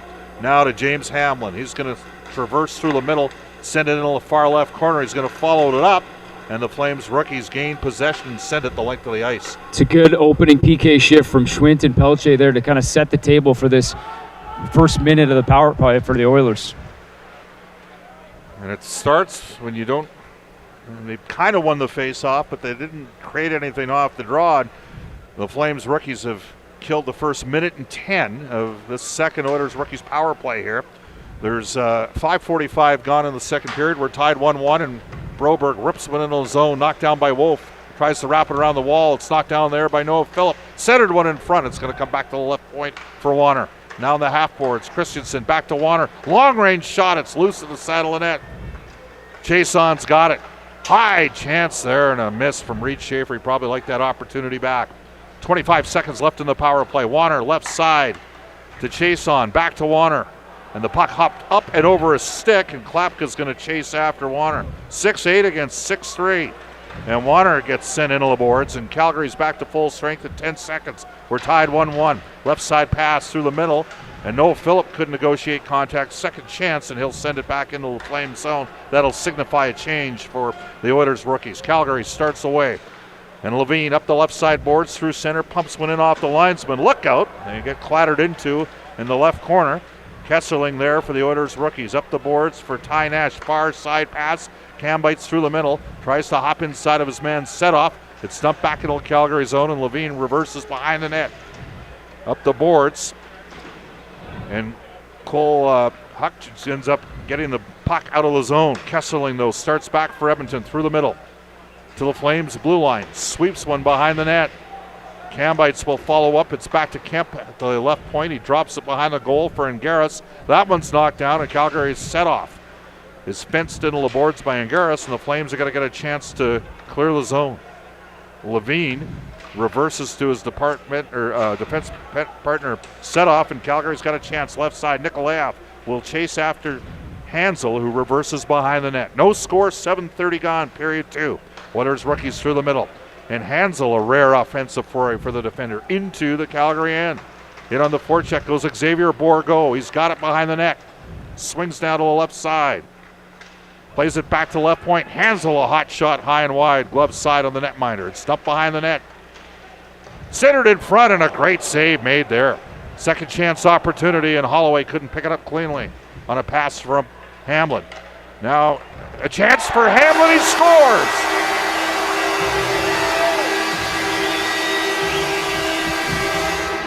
James Hamlin, a 20-goal scorer last year in the AHL, had a 90-point season in the COVID-shortened year in 1920 with the Medicine Hat Tigers, and he capitalizes as the Oilers' top line comes through. Once again, it's the top line that's generating some chances, some momentum for the Oilers, and they do a pretty good job at generating a second chance opportunity here. Lots of space for Hamlin in the slot, and a guy, as you mentioned, 20 goals in the American Hockey League. You give him that kind of time and space, and he gets one past Dustin Wolf in a 2-1 lead for the Edmonton Oilers.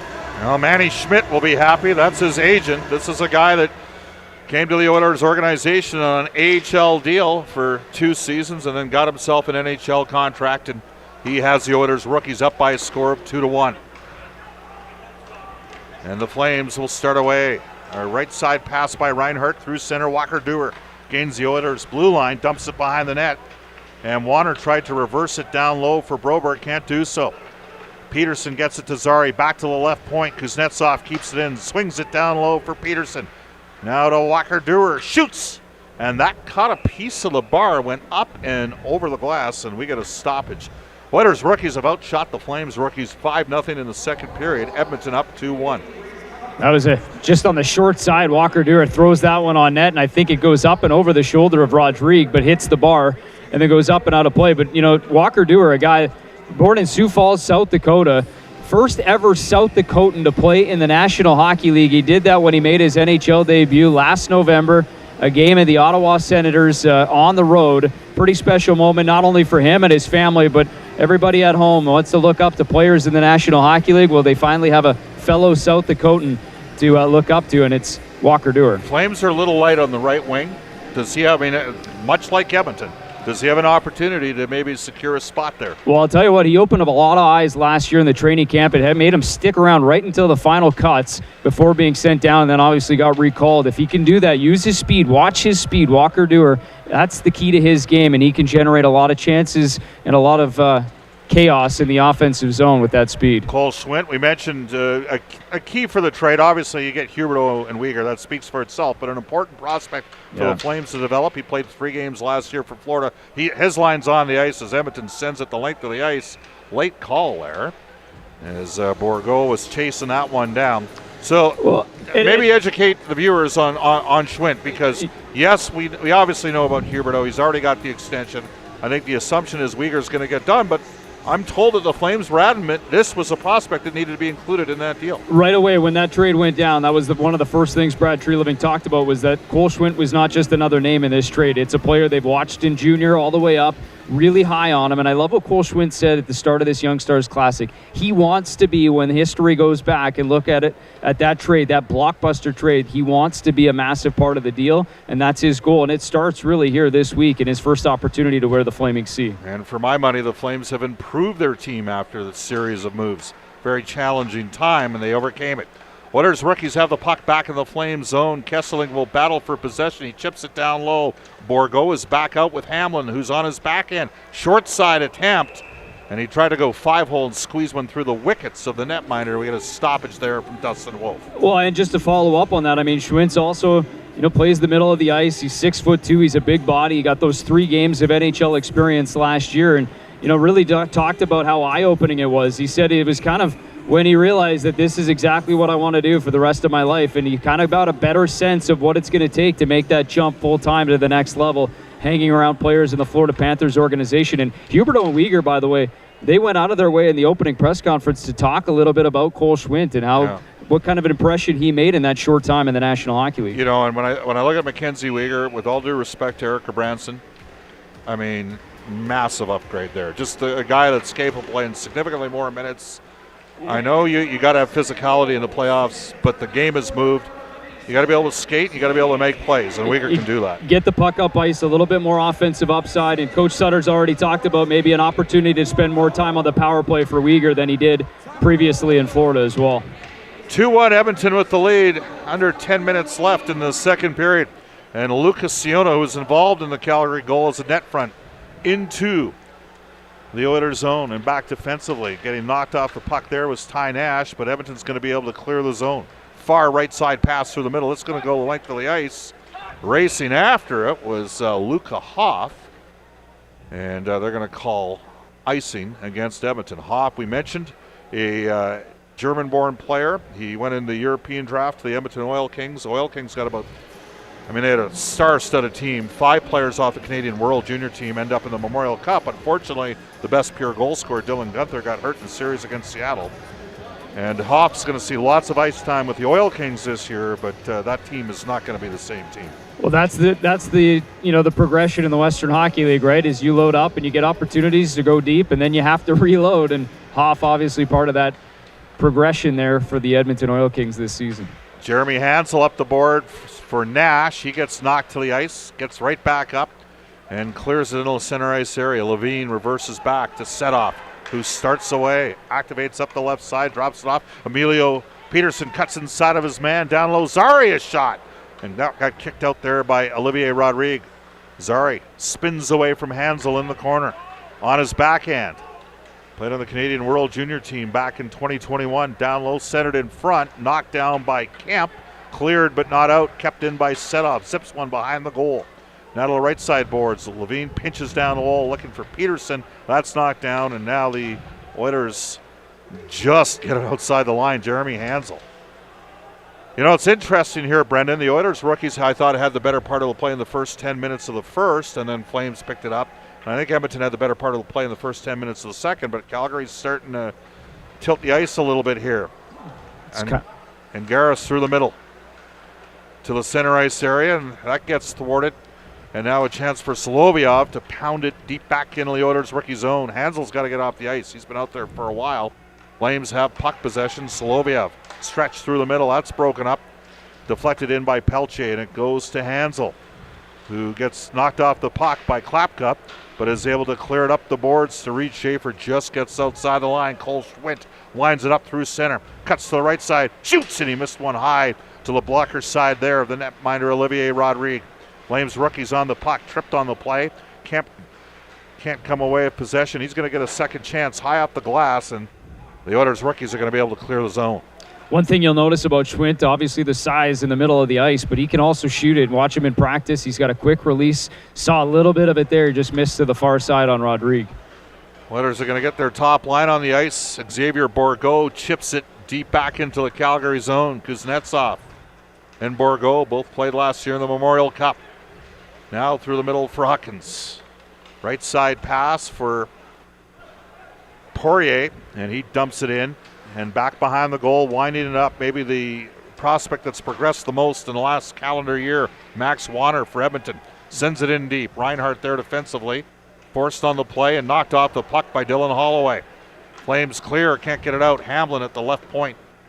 Back behind the goal, right side, Wanner's going to pinch down low. He swings it to Holloway, butt hooks, high slot, shoots, doesn't get through. And Calgary's Rhett Reinhardt's going to start back through center. Picks the puck up, and that's stripped again, and Bourgault's got a slick set of mitts, starts back the other way. He got tripped on the play, no call. He actually stepped on Kuznetsov's stick. Bourgault follows up. Angled into the boards, and on the forecheck goes Noah Philp. It's going to come back to Kesselin at the point. He cuts off the wall. Kind of moved to a place where he couldn't do much with the puck. Edmonton's trying to complete a change. Kambites comes on the ice. He's got it. Shoots! And thought he snuck one to the short side on Dustin Wolf. He didn't. Petrov's got it behind the net. Petrov got bodied heavily there by Nikolaev, and the Flames send it back to the point. Kept in. Charlie Wright shot it on goal. And a save made by the netminder, and we are going to take a timeout. 2-1 Edmonton with the lead, 6:09 left in the second period. We're live here at the South Okanagan Event Center, Penticton Young Stars Tournament. Scale the Skaha Bluffs. Barrel down the twisted trails. Paddle through those serene waters. Penticton has it all and more. Stroll down to the farmer's market. Sample the local bounty. And revel in our natural beauty. Penticton, the mecca of adventure, the place for everyone. Go to visitpenticton.com and plan your trip now. The wait is finally over. The roar of the Sea of Red is coming. Your Calgary Flames are set to hit the ice at Scotiabank Saddledome. Tickets are on sale now for the 2022-2023 season. Join the Sea of Red and watch all the incredible Flames action live. Get your tickets now at calgaryflames.com/tickets. Penticton, BC offers so much to see and do. Leave the keys and explore on foot, by bike, or paddling for an experience that's almost fuel-free. Out in the fresh Okanagan air, not only are you saving money, you're feeling better with exercise and the peace of mind that comes through responsible and sustainable travel. Feel the freedom of exploring Penticton fuel-free. Almost. Learn more at visitpenticton.com. Welcome back, everybody. South Okanagan Events Center, the Young Stars Classic. Bob Stauffer from the Oilers Radio Network, along with Brendan Parker from Flames TV. Edmonton up 2-1. Here's how. This is the 2-1 goal, and it's another offensive shift by that top line of the Edmonton Oilers. Some good work down low to pry pucks loose, and Xavier Bourgault finds a wide-open Amblin, who makes no mistake, right in the middle of the ice. A guy that's been wearing the C here at the Young Stars Classic and all kinds of leadership for 3 seasons with the Medicine Hat Tigers, and leading both by off ice and then on the ice as well, offensively, and all categories for the Edmonton Oilers. Face off back of the Calgary zone. There's 6:09 left in the second period. Flames rookies still without a shot in this period. They have hit a post.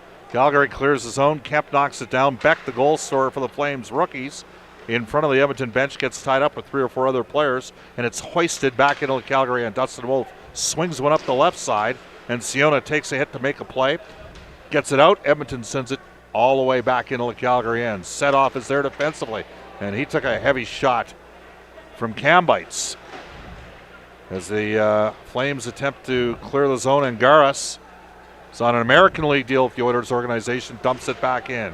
Cambites in on the forecheck. Calgary starts away. Levine through center, up over the line, drops one off. Rory Cairns centered in front and just about deflected home. Real nice looking play off the rush there by the Calgary Flames. Broberg being fenced into the wall there by the Calgary goal scorer Beck. Broberg's got a stick tied up, as does Angaris, and it's played back to the point, and nobody was home. And the Flames will have to reverse back into their own zone. Jeremy Poirier starts it away up the right side. Solovyov dumps it off the glass, and we get a whistle with 4:53 left here in the second period. 2-1 Edmonton with the lead. Again, 6-0 are the shots in the period. Flames have had some chances around the net, Brendan, but haven't been able to finish. And this is kind of similar to what we saw in some stretches of the third period last night against Vancouver, trying to get more offensive zone time. And here's one opportunity where it's sent in by Rory Cairns, and it was Lucas Siona there cutting right across the top of the crease, but can't get enough on it. But it's one and dones right now for the Calgary Flames in the offensive zone. Would love to see you spend a little bit more time in the offensive zone, get a little bit more puck possession to try and get some opportunities here. And right now it's held out, shut out in terms of shots so far through this middle frame. Off the draw, the puck's tied up right in front of the Calgary bench. As Klapka is using that 6'8" frame. Edmonton has iced the puck, and then Klapka's going to go off.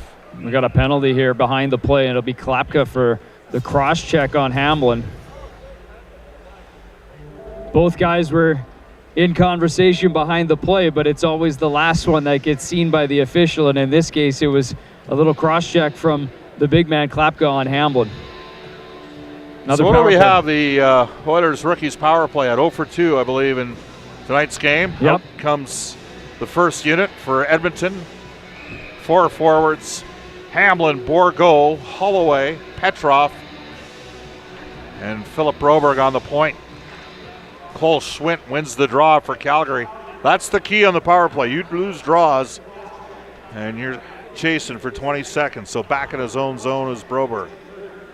Winds it up. This guy can really skate. Comes right up the middle through center. Passed it into no man's land, and the play got broken up. Looked like an offside. They're going to say Edmonton touched back up, but Kuznetsov has it for the Flames to Rhett Reinhardt, and with time and space, he just sends it all the way back into the Oilers rookie zone.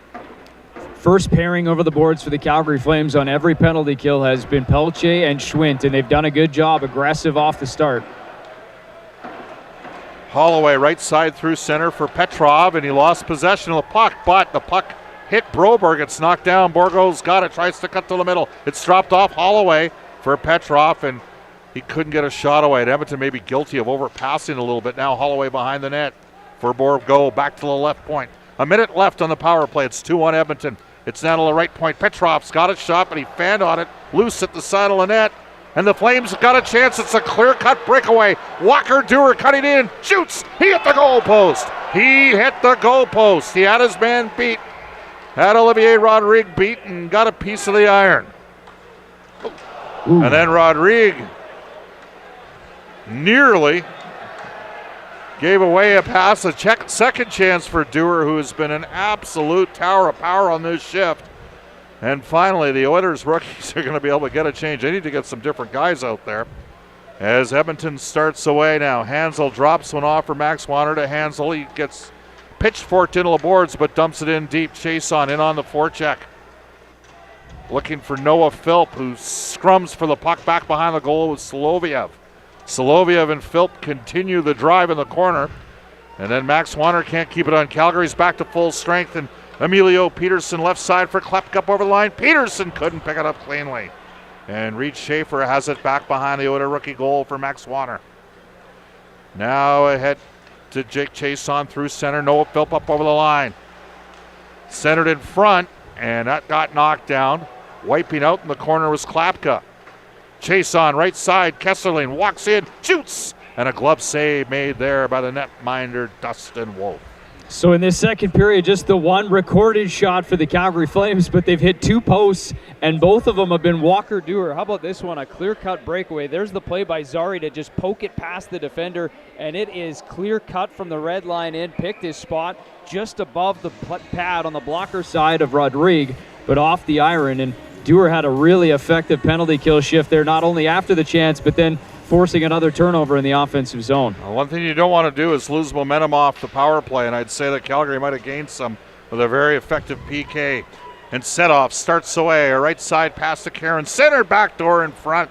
Beck looking for his second goal of the game, couldn't tap it home. Kesseling starts back for the Oilers rookies, right side up over the line for Ty Nash.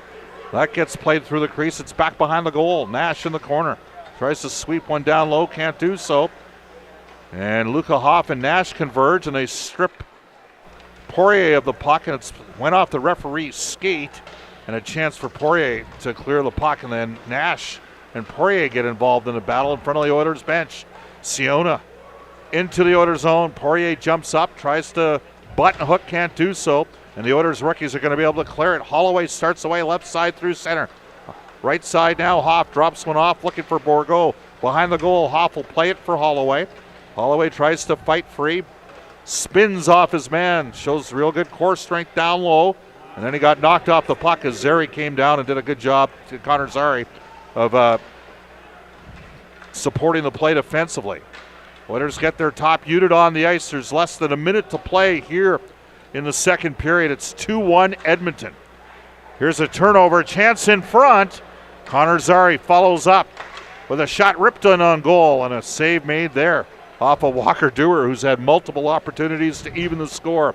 Holloway sifts one back into the Calgary zone. 30 seconds left in the second period. 2-1 Edmonton. Zary starts away, hops up over the left side, centered through the crease. It's loose at the side of the net, and unable to negotiate contact with Connor Zary. What an opportunity there for the Flames, who've really picked up the tempo and the pace here in the last 6 minutes of this period. Kesserling now with 10 seconds left. He knows he's got time to make maybe one last dash, and that gets broken up, and Emilio Peterson will kill the clock, weaving through the middle. Can't get the shot off in time. Kesserling and Peterson in the corner, and we have a little bit of the old school Battle of Alberta getting started. Schaefer's involved. He's no shrinking violet. Klapka and Kesserling, and Klapka and Kesselring are having a discussion, which I'm going to guess is probably introductions, Bob. Yes. These are new guys into the Battle of Alberta fold. You got to make your introductions. You got another little scrum in the corner here, and that is Philip Kemp. And I'm trying to pick up the Flame player that's involved in that. That's Solovyov, I think, yeah. So two guys that spent an entire season last year in the American Hockey League. Yeah. Everybody getting involved. And Reed Schaefer's having a conversation with Emilio Peterson here. I don't think Calgary's often had tough players like Montana Onabuche in some of these matchups over the last few years, but yeah. I don't think Peterson's quite in the Montana Onabuche run. No, I would think that, I mean, good on him. Everybody got involved in that conversation, but that might have been as far as it goes. A couple of face washes.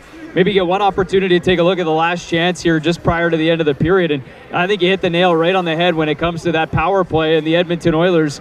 And it was the PK that generated a couple of chances for the Flames and maybe turned some of the momentum. This near final seconds of that period, and it's Walker Duehr once again. A little change to the lineup.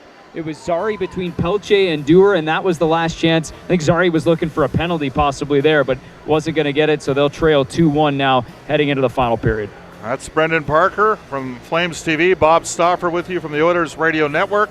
We will tell you coming up during our second intermission, we'll have a feature that involves Blake Coleman and then Edmonton Oilers General Manager Ken Holland. Oilers rookies 2, Flames rookies 1 after 2, live from the South Okanagan Events Center.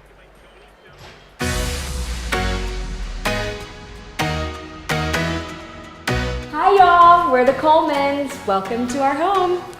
We've been working on this for almost 2 years, and we're hoping to get some of this summer in here, and thankfully we've been able to get in here and get to enjoy it a little bit. Got some family over right now, so it's always nice to be able to share it with both our families, and obviously the kids are enjoying it. So yeah, this is home now. When we first started, she wasn't even born yet. So it's so special that we finally have a place that we feel like we can settle down and really build our roots, and because with hockey, you're all over the place, but this is just really a concrete place that we know will always be here, and that's really important to us. Everybody knows that Blake and I are from Texas, and our families are only a couple miles from us, so that's the biggest reason why we're here and why we spend the hottest summers down south. We should really be up north. But they're a couple miles from us, and this is their first time being here and having dinner here, so we take a lot of pride in that, and it's just really special to share it with our family. Hey, Charlie girl. We weren't sure if you were gonna make it. You come say hi? When the opportunity came up to buy a lot in a good neighborhood, we, talked about it for a while and got pretty excited about it and ended up pulling the trigger, and it's been fun. Every door handle, every paneled wall, every fixture, every little thing was part of the process, and it was a lot of decisions, and it was all remote. Yeah. Which is difficult. Living room, kitchen, obviously. We've always, really enjoyed the idea of an open concept. Because our plan is to have a lot of family, and it's easy to host in a big space like this. Easy to keep an eye on the kids. So. You might offload a kid right now. Yeah, we might offload one right now. The rental that we had in Calgary, we got to live in a house with a similar layout, and we really enjoyed that. We haven't been in here too long with the furniture and everything, but. 2 weeks. Yeah, but we're enjoying it, and we still got people popping in and out every day working on stuff. As you can see in our bar here, we got a nice fake shelf rack there that one day will be some steel shelves, and obviously the mesh up top, just little things that are still getting finished out, but this was kind of my pride and joy of the house, so I did this whole little thing, and then Jordan pretty much did most of the rest, but yeah. I'd say the media and the bar were kind of my babies, and then the outdoor space too. And a little bit of the outdoor space. But, the gym, hello. And I did a little more than I thought I did. I did all right. I did okay. Take you through this a little bit. Obviously the bar there, a little coffee bar. Just figure we're gonna have kiddos running around the house, just easy grab apple juice and waters and things like that. We need more kitchen storage, but you know, we'll figure it out. We need very tall ladders. So. Welcome into the media. Obviously, another one of my dreams of having in a house. You know, a wall that kind of captures my entire journey of hockey. Played for Dallas youth teams here, and then went on to Indiana, played junior hockey, was drafted. Went to play for Miami, Ohio for 4 years of college. Drafted by Jersey, started my pro career with them, and then got each of our 2 cup jerseys up top, and then was fortunate enough to represent Team USA at the World Championships. Hopefully get a couple Calgary Cup jerseys to line the wall there too, but Jordan's DCC stuff going up in the middle here once we find out where all that is. Somewhere in a storage unit, yeah. But yeah, like I said, we're still very much in the early stages of decorating the house. Yeah, so when we were drawing up the plans, I just had always wanted to have a little like secret trap door in the house, and I can hide from the girls if I need to, or find a way to find you, but disappear. But anyways, we decided to put one in here. There's no hiding. Still got some work to do on it and get it tightened up here, but takes you into my sanctuary, and now it's become Jordan's too in the morning. And just always wanted a home gym. I never really had that luxury to just kind of wake up and go work out at home and do what we needed to do. And we have definitely used this room a lot already. That was a quote that we had actually at school. Just Miami was a very well-off program in the sense that they were well-funded and had really good facilities, and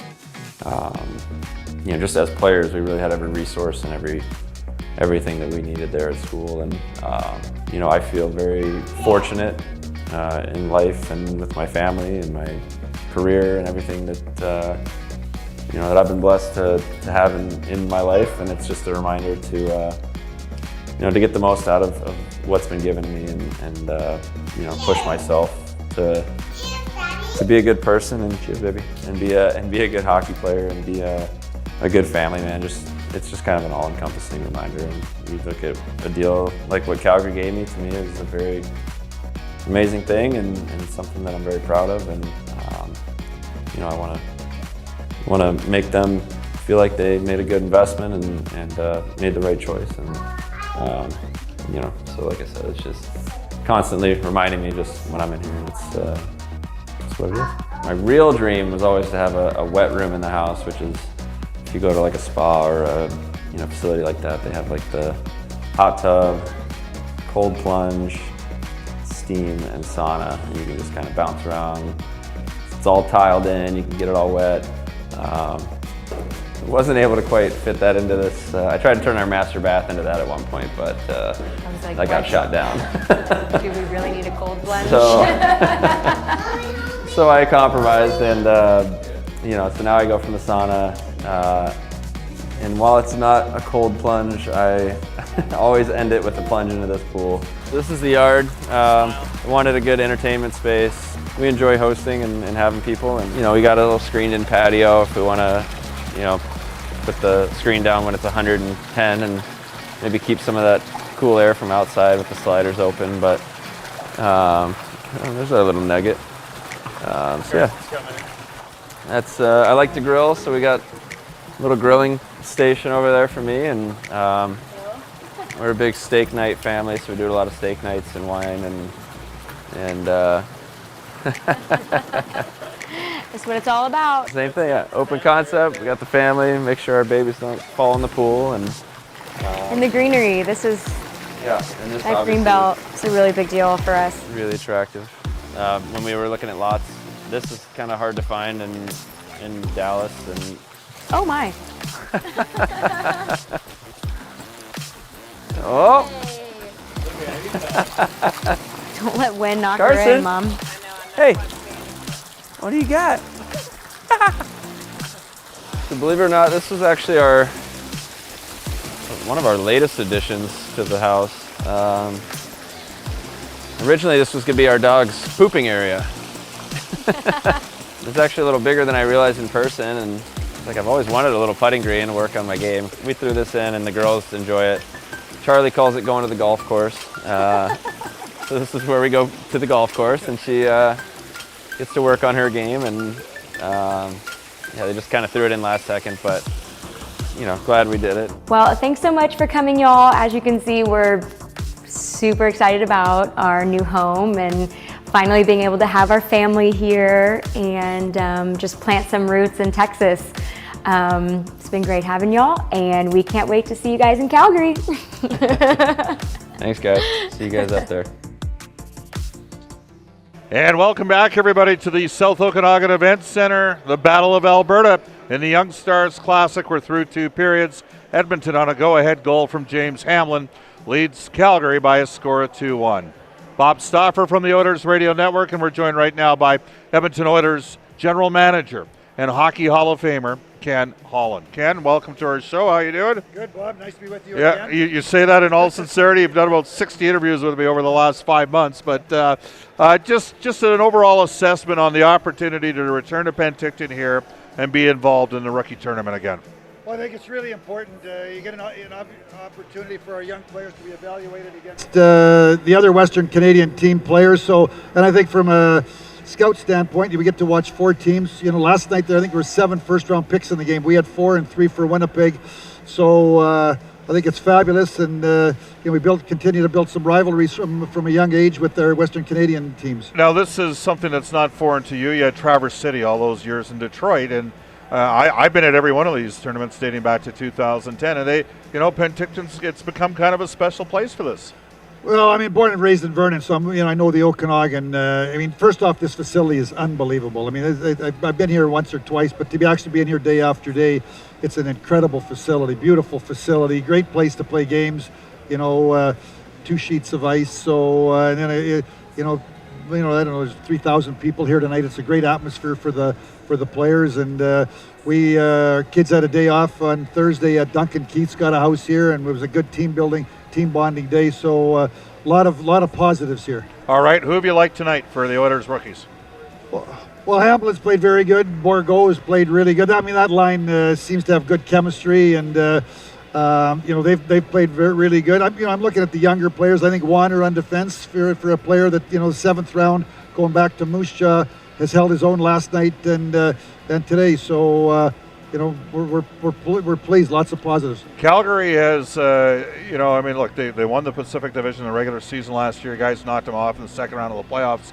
But to me, their organization's prioritized competitive players, bigger bodies. They play an assertive style, and we see a bit of that in the squad that they have tonight as well. So it makes for an interesting challenge for you guys. Yeah, I mean, I think you get a feel for like I said, how organizations like to build, and certainly Calgary likes big and hard and heavy, and we know that, and I think we had a great series with them last year, and I thought the regular season games were good. They had 110 points, we had 104. So. I'm expecting here for the next few years that certainly our two teams are going to continue to battle. Yeah, no question about that. You're closing in on the start of the training camp. Are you closing in any more any potential PTOs? I know that there's both the Oilers and the Flames have been kind of linked to a couple different players, but how's that coming along? Or does that get all put on hold during the course of this tournament? No, I mean, I think the players are evaluating what their opportunities are.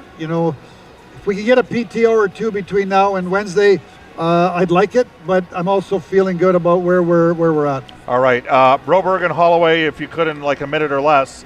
Good opportunities for them. I think you mentioned before, Broberg's kind of got to play his way off the Oilers this year, and maybe Holloway on.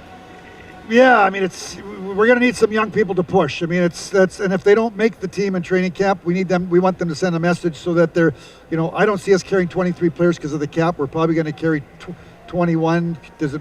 Maybe 22, so we're going to have to dip into Bakersfield quicker than we have in the past. So those are 2 of the young players that we're looking at, but there's others. Bourgault, and I'm excited about Stu Skinner and net, and Nima Linen, and Vinny Desharnais. So I'm Samarukov.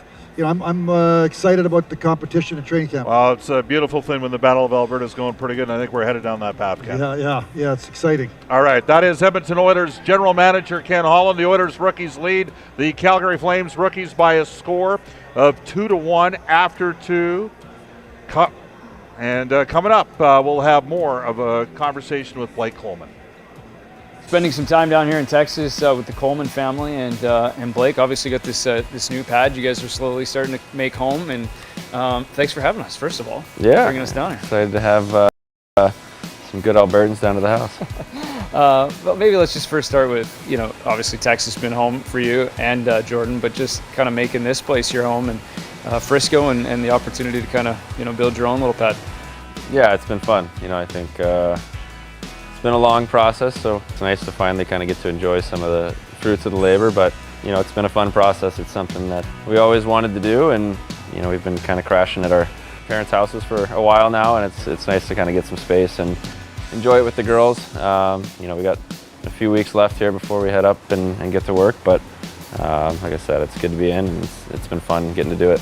Well, you talk about off seasons, and you've had a couple of short ones due to some long playoff runs, and then this one with moving. So, what's more stressful, being in Stanley Cup playoff race or trying to get a house ready? Oh man, getting a house ready is probably harder on the marriage, but yeah, I can see that. Equally stressful.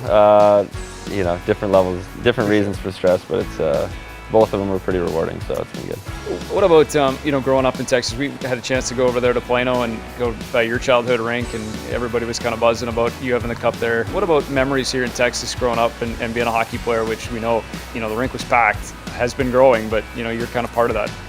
Yeah, it's cool. I mean, you hear about kids that are making it to juniors and college and now pros. Every year it seems like out of Texas, and the game's gotten really big here. And obviously a big credit to the Stars coming into town, is it 30 years ago now, which seems crazy, but yeah, it's fun. There's a lot of rinks now, there's a lot of kids that are excited about hockey. It's not so confusing when you tell people that you play hockey anymore, it sounds like, down here. So, it's special to be a part of that, kind of that first real wave of players to make a name for themselves out of Texas, and it just seems to get bigger and bigger. Well, and obviously this is home for you, and I'd imagine it's special to come back in the off seasons and spend some time with family, which for you and Jordan, family's such a big part of what drives you and what has gotten you where you are. Yeah, it's both our families are 15 minutes down the road from here, easy to get to. We got big families. I'm one of 5 kids, she's one of 4, and then the grandkids have started piling on. So it's busy. We're always going somewhere, doing something, but we enjoy that. That's why we've started our own, I guess not big family yet, but maybe will be, and we just enjoy being around our friends and family, and it's been a hot summer, but like I said, when you're enjoying it with the right people, it's all good. Speaking of home, Calgary now, your home, first year in Calgary. What are the impressions? Obviously we have the playoff run and the excitement that we left with, and we entered the off season in the summer, but just what that first season was like in Calgary, both on and off the ice. Yeah, it was a special one for us. We really felt like we were accepted right away, and we love the city. My girls love the city, they love the snow, and they love it's just a totally different experience for us and for them. We both grew up in weather like this, and it's so for us it's a lot of fun. It's a new adventure, and it goes without saying that the hockey was great last year. Got to win the division, get to see the Red Mile going in playoffs and things like that, which I remember from when I was a little kid. So it was fun to get to experience that, and obviously you got that bitter taste from the way things ended, but there's a lot of excitement buzzing from what's been going on this summer, and obviously the goal now is to go after that cup again.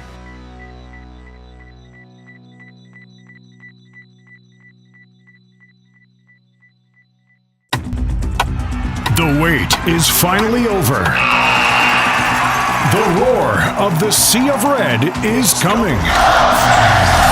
Your Calgary Flames are set to hit the ice at Scotiabank Saddledome. Tickets are on sale now for the 2022-2023 season. Join the Sea of Red and watch all the incredible Flames action live. Get your tickets now at calgaryflames.com/tickets. And welcome back, everybody, to the South Okanagan Event Center. We're in Penticton, BC, the Young Stars Classic. Re-engaged after a bit of a COVID shutdown for a couple of seasons. Bob Stauffer from the Oilers Radio Network, along with Brendan Parker from Flames TV. The Edmonton Oilers lead the Calgary Flames. Rookies by a score of 2-1 after 2 periods. Here's a look at what we saw in that second period. A good save from Dustin Wolf there on the far side on the one-timer. Adam Klapka had the opportunity there off the rush. That catches a piece, and then on the other end of things, it's the Edmonton Oilers and the one marker in that middle frame, and it comes from James Hamblin, and a quick release.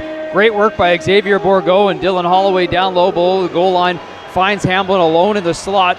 He makes no mistake. That's your deciding goal at this point, the 2-1 goal.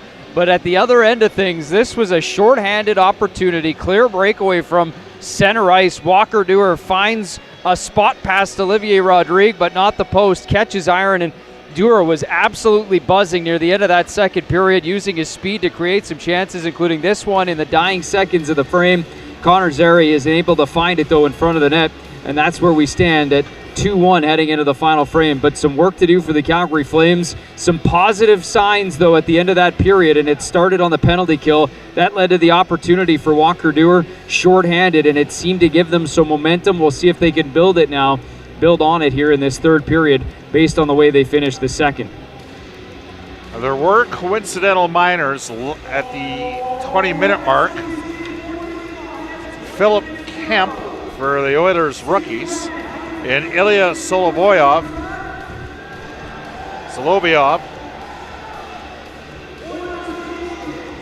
for the Flames rookies. Except he doesn't think he's in the box. He's sending him back.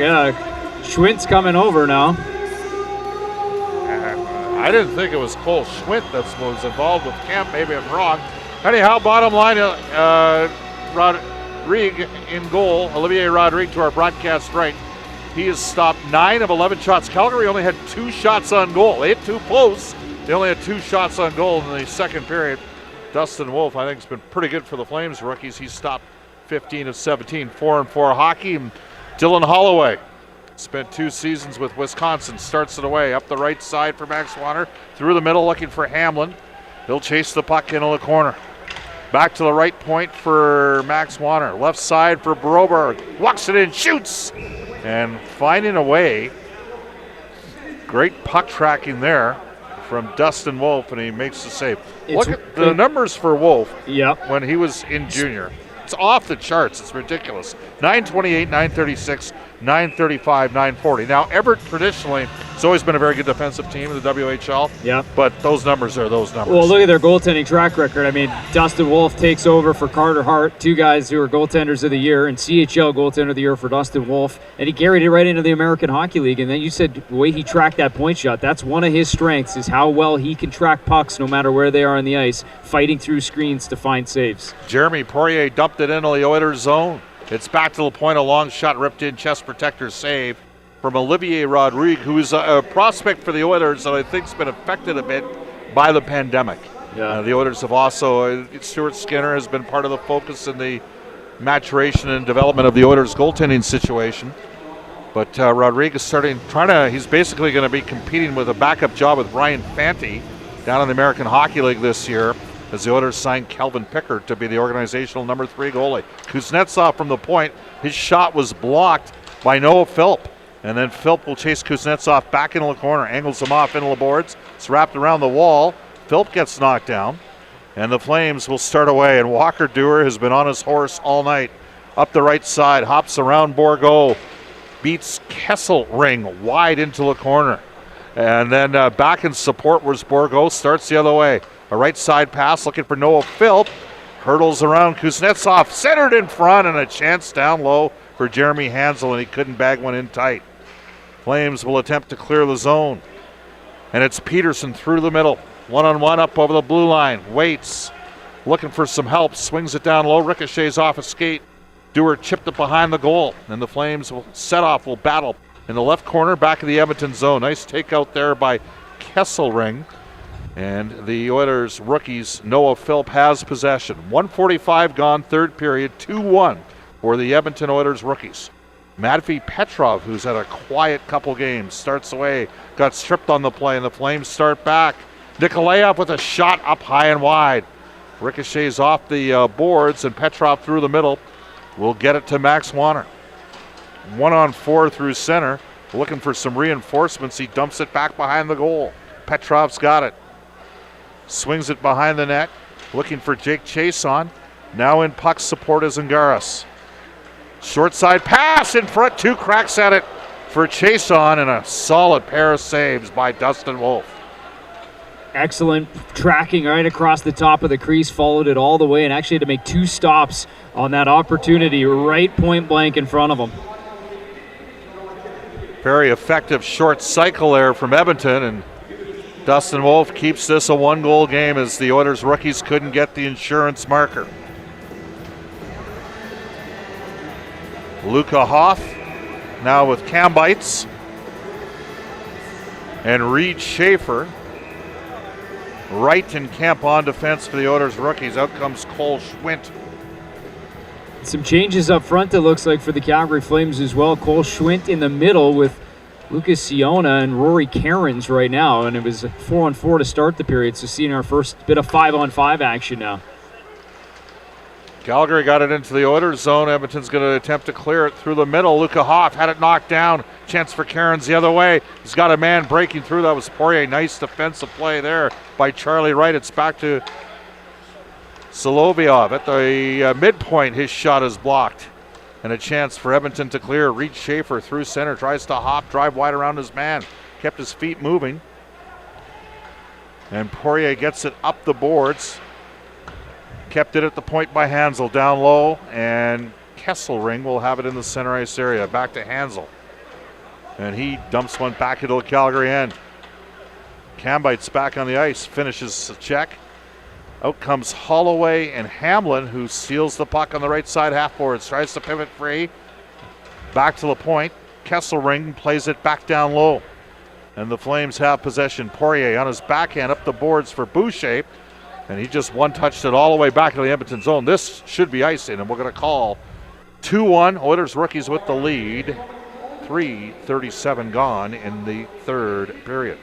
Evan Boucher, a player for the Calgary Flames, here getting an opportunity. Went to development camp this summer. Actually had an interesting year last year. Started out in secondary junior league, junior A, playing for Brockville, and then moved over to January to the Halifax Moosehead and went on to score 25 goals there. Pretty impressive feat after joining a team after Christmas, and went on to have a really good season in Major Junior, an opportunity to go back this year to Halifax. Cole Huckins couldn't get the puck out. It's in the high slot for Broberg. His shot did not get through. Flames gained possession, hoist one high all the way back into the Edmonton zone. Warner there defensively for the Oilers rookies. Tries to spin away from his man. Starts away. 6'3" right shot. He's physical, but he turned the puck over to Connor Zary. Stayed on it and got some support from James Hamlin, and Edmonton's Philip Broberg gets it into the center ice zone. And the Flames rookies start back, and a chance for Zary. Ripped up a hot shot high and wide to the blocker's side. There's another shot directed towards the front of the net. Hamlin's going to be able to clear it to Dylan Holloway. He'll send it to the Calgary blue line. Pelche will start back for the Flames rookies through the middle for Zary, and he got bodied off the puck there by Broberg, and then the puck got elevated off a stick up and over the glass, and we'll have a stoppage. 4:37 gone, third period. 2-1 Edmonton with the lead.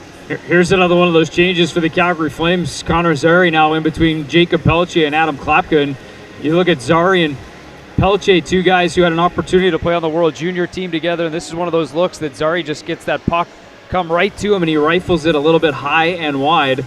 But Zary and Pelche, two friends, obviously play together on the World Junior team, won a silver medal. Mitch Love, one of the assistant coaches on that World Junior team as well, so some connections that date back, maybe trying to find some chemistry here offensively up front. Right off the draw, no, Philp gained possession. He was with Chason, and he made the right play, which was to shoot the puck, and it nicked off a stick, and Dustin Wolf fought it off and made a solid stop. Another look at it. He hasn't been able to load that up, and it's just a little piece of it by Solovyov to get his stick in the way, and nice tracking once again from Dustin Wolf.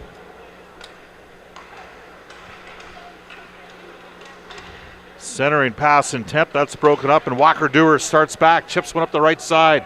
Emilio Peterson centered in front, tapped just wide of the goal. Good opportunity there for Cole Schwint. Flames are loading up their top six here. Hansel for the Oilers rookies through the middle. Looking there for Noah Phillip. Far side pass for Kemp. And he sends it back into the Calgary zone. Rhett Reinhardt's there defensively. Pitchforks went up the boards, and the Flames are going to start in transition through the middle. Schwint, left side pass. Looking for a give and go play with Peterson. That's broken up. And Calgary's got it back at their own blue line. Poirier. Lead pass through the middle, knocked down by Angaris. He'll start away. Dumps it into the Calgary zone. Schaefer will chase back into the Calgary end. Spinning away. Nice move there by Solovyov. And it's sent back into the Edmonton end. Chance for the Oilers rookies to start back. Ty Nash. He'll chip it in. Battle back into the Calgary end. Supported there. Angaris. But Jeremy Poirier's got it. Passed through the middle. And that was a bit of a pizza, but unable to capitalize was Kesselring. Schaefer through the middle for Edmonton will dump it to the Calgary blue line. Poirier's got it to Kuznetsov quickly. Looking for Nikolaev. That's knocked down. Right at the Edmonton blue line. Warner got rattled hard into the boards there by Lucas Siona. And backpedaling and starting away is Broberg through the middle. Pass looking for James Hamlin. Kuznetsov is there defensively. Hamlin's got a stick on him. In support on the forecheck is Xavier Bourgault. Nikolaev battling there with Calgary for possession. And the puck's going to come free to Dylan Holloway. He's going to reverse back into the center ice area. Just under 7 minutes gone. Third period, 2-1. Oilers rookies with the lead. And Broberg's got it back in the Edmonton zone. Up the boards, down the wall, looking for Dylan Holloway. Kuznetsov and Holloway race for the puck in the corner. And the Flames, Levine swings one up the wards, doesn't get it out. Noah Philp knocked it down. And Rory Cairns will reverse back behind his goal. Levine now to Kuznetsov. And a lead pass return, a chance for a 2-on-1. Levine's pass went astray.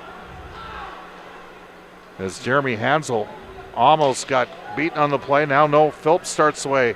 Up over the line, shoots, and he missed high to the glove side on the netminder there. Looked like a delayed offside. Philp at the end of his shift. They maybe had to touch up and get outside. Flames Reinhardt swings one across to Levine. Back to Reinhardt. That's broken up. Charlie Wright has it for the Oilers rookies. Through the middle, dumps it back into the Calgary end. There defensively for the Flames rookies is Chris Setoff. Now to Reinhardt. To Adam Klapka through the middle. Connor Zary gains zone entry. Cuts to the left side. Swings back behind the goal. All the way back to the right side half boards. And Matvey Petrov sends it the length of the ice, and a little bit frustrated that he didn't have a little bit more touch on the out-turn draw. We'll have a face-off back in the Oilers rookie zone. Not a lot happening right now, Brendan. It's a cut off into the middle of the ice. Both teams doing a good job of breaking things up. Not much offensive zone time, and for the Edmonton Oilers, something they'll take right now with a 2-1 lead. The line of Bourgault, Hamblin, and Holloway killed about a minute, 45 seconds to a minute in the corner. Nothing in the middle. Still killing some time off the clock, but neither team able to really generate much, either off the rush or in the zone. Solovyov at the point. Puck went off the toe of his stick and then went into the Edmonton bench on a clearing attempt. We've talked a little bit about Jeremy Poirier and some of his vision, and we have seen the defensive side of it as well, something he's been working hard on. But talk to him about the Memorial Cup experience, and one of the things that stood out to him is just the ability to learn how to win.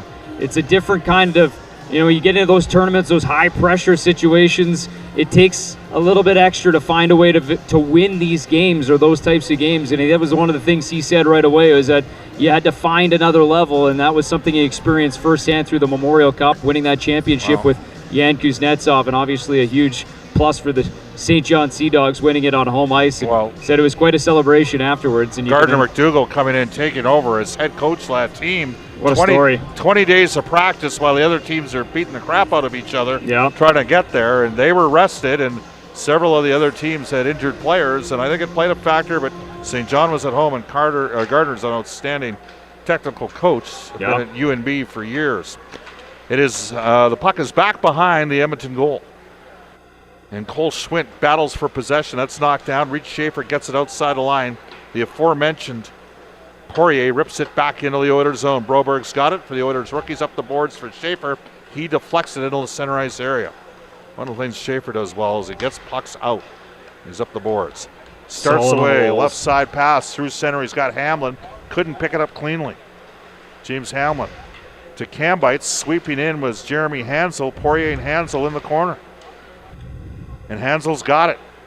Back to Schaefer, a long shot. There was a screen in front. Hamlin on the backhand. And staying with it and making the stop was the netminder. Oh, Schaefer got poked in front of the net, as did Cambites. The Oilers don't have a lot of toughness, but two of the guys that are not shy to get physically engaged are Cambites as well as Reed Schaefer.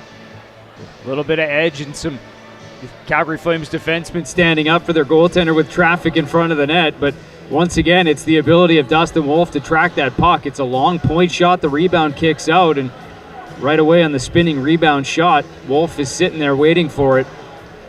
His ability to follow it right from the initial shot on, and now he's up to 19 saves on the night. But Calgary Flames at this point in the period, with nearing the midway mark of that final frame, that trying to find something, some combination to generate a little bit more of the momentum. Right now, it's the Oilers that still have had a majority of the chances in the third period. 10:45 left to play here in the third period. And the Oilers rookies get it back to the point. That shot doesn't get through from Kemp. Flames go to chipping up the boards. Lucas Siona through center, far right side pass. Nikolaev tries to hop inside of Hansel, can't do so. They scrap for it on the right side boards. And it's knocked down. Siona's shot. There's a broken stick on the play. It's played behind the net. Kemp's going to have to take a hit to make a play. Reverse behind the net. Luca Hoff around the boards. And Hansel couldn't knock it down. It got speared in front of the goal, and we'll have another whistle. And now Kemp engaged back behind the goal. Kemp's been in it with Lucas Siona. He's been in it all night long. Some of the conversations that have taken place after the whistle, but in the mix. You know, give the Oiler defensemen some credit here throughout this hockey game. They've done a good job of cutting down any secondary chances for the Calgary Flames. And you look at the personnel they've deployed here tonight, and not a single body on that back end for the Oilers are below the height of 6'1". You got a couple of guys coming in at 6'3", some big guys, good active sticks so far tonight, and have done a really good job defending throughout the course of this hockey game, and will need it for the final 10 and change here in the third period. Oilers rookies have deployed Dino Cambites on a couple different lines. His father Jim is here, and Cambites was a player that played more under Colin Chalk than he did under Jay Woodcroft. Kind of took off in the second half of the season, coming on an AHL deal. Hamlin tied up off the face-off there. Pelche will fence for the puck, but Hamlin starts away, speeds through the middle. He's got Holloway up over the line. Cuts inside a shot. He scores. Dylan Holloway beating Dustin Wolf low to the blocker side.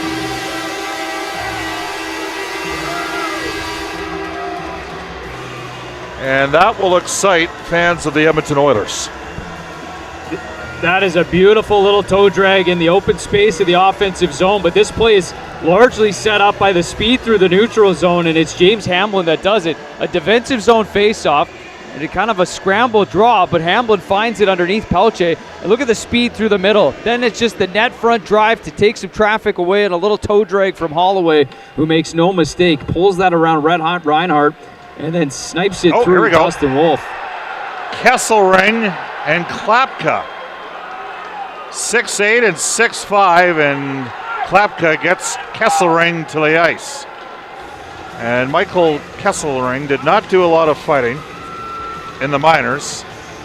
And Klapka, I have a feeling, is going to be doing a little bit of this for the Calgary Flames with the Wranglers this season. One of the areas that he talked about trying to be effective is using the size. It's one thing to be 6'8", but it's another one to be physical and to have that presence. And he said, I'm happy to step up for my teammates if I have to. And this might have been one of those occasions trying to find a spark for his club. And unfortunately, neither one of them were able to get free, and it was kind of over before it started. But credit to Kesselring for standing there. And in fact, I think those were the two guys at the end of the second period that were having that conversation. Also Remember, they Walker broke Dewar off in the first as well. There with you go. Kesselring, so Kesselring's been in the middle of it here throughout the course of this hockey game, and here's how it starts, just at the blue line.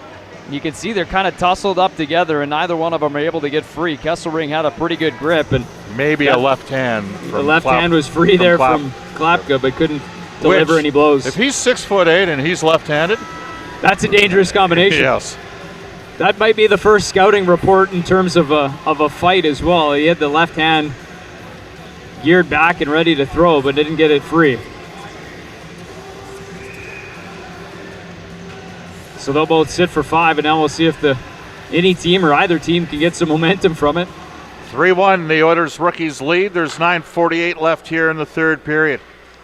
And a shot from the point after Noah Philp won a draw, kicked away, and the Flames are going to be able to hoist it back into the Oilers rookie zone.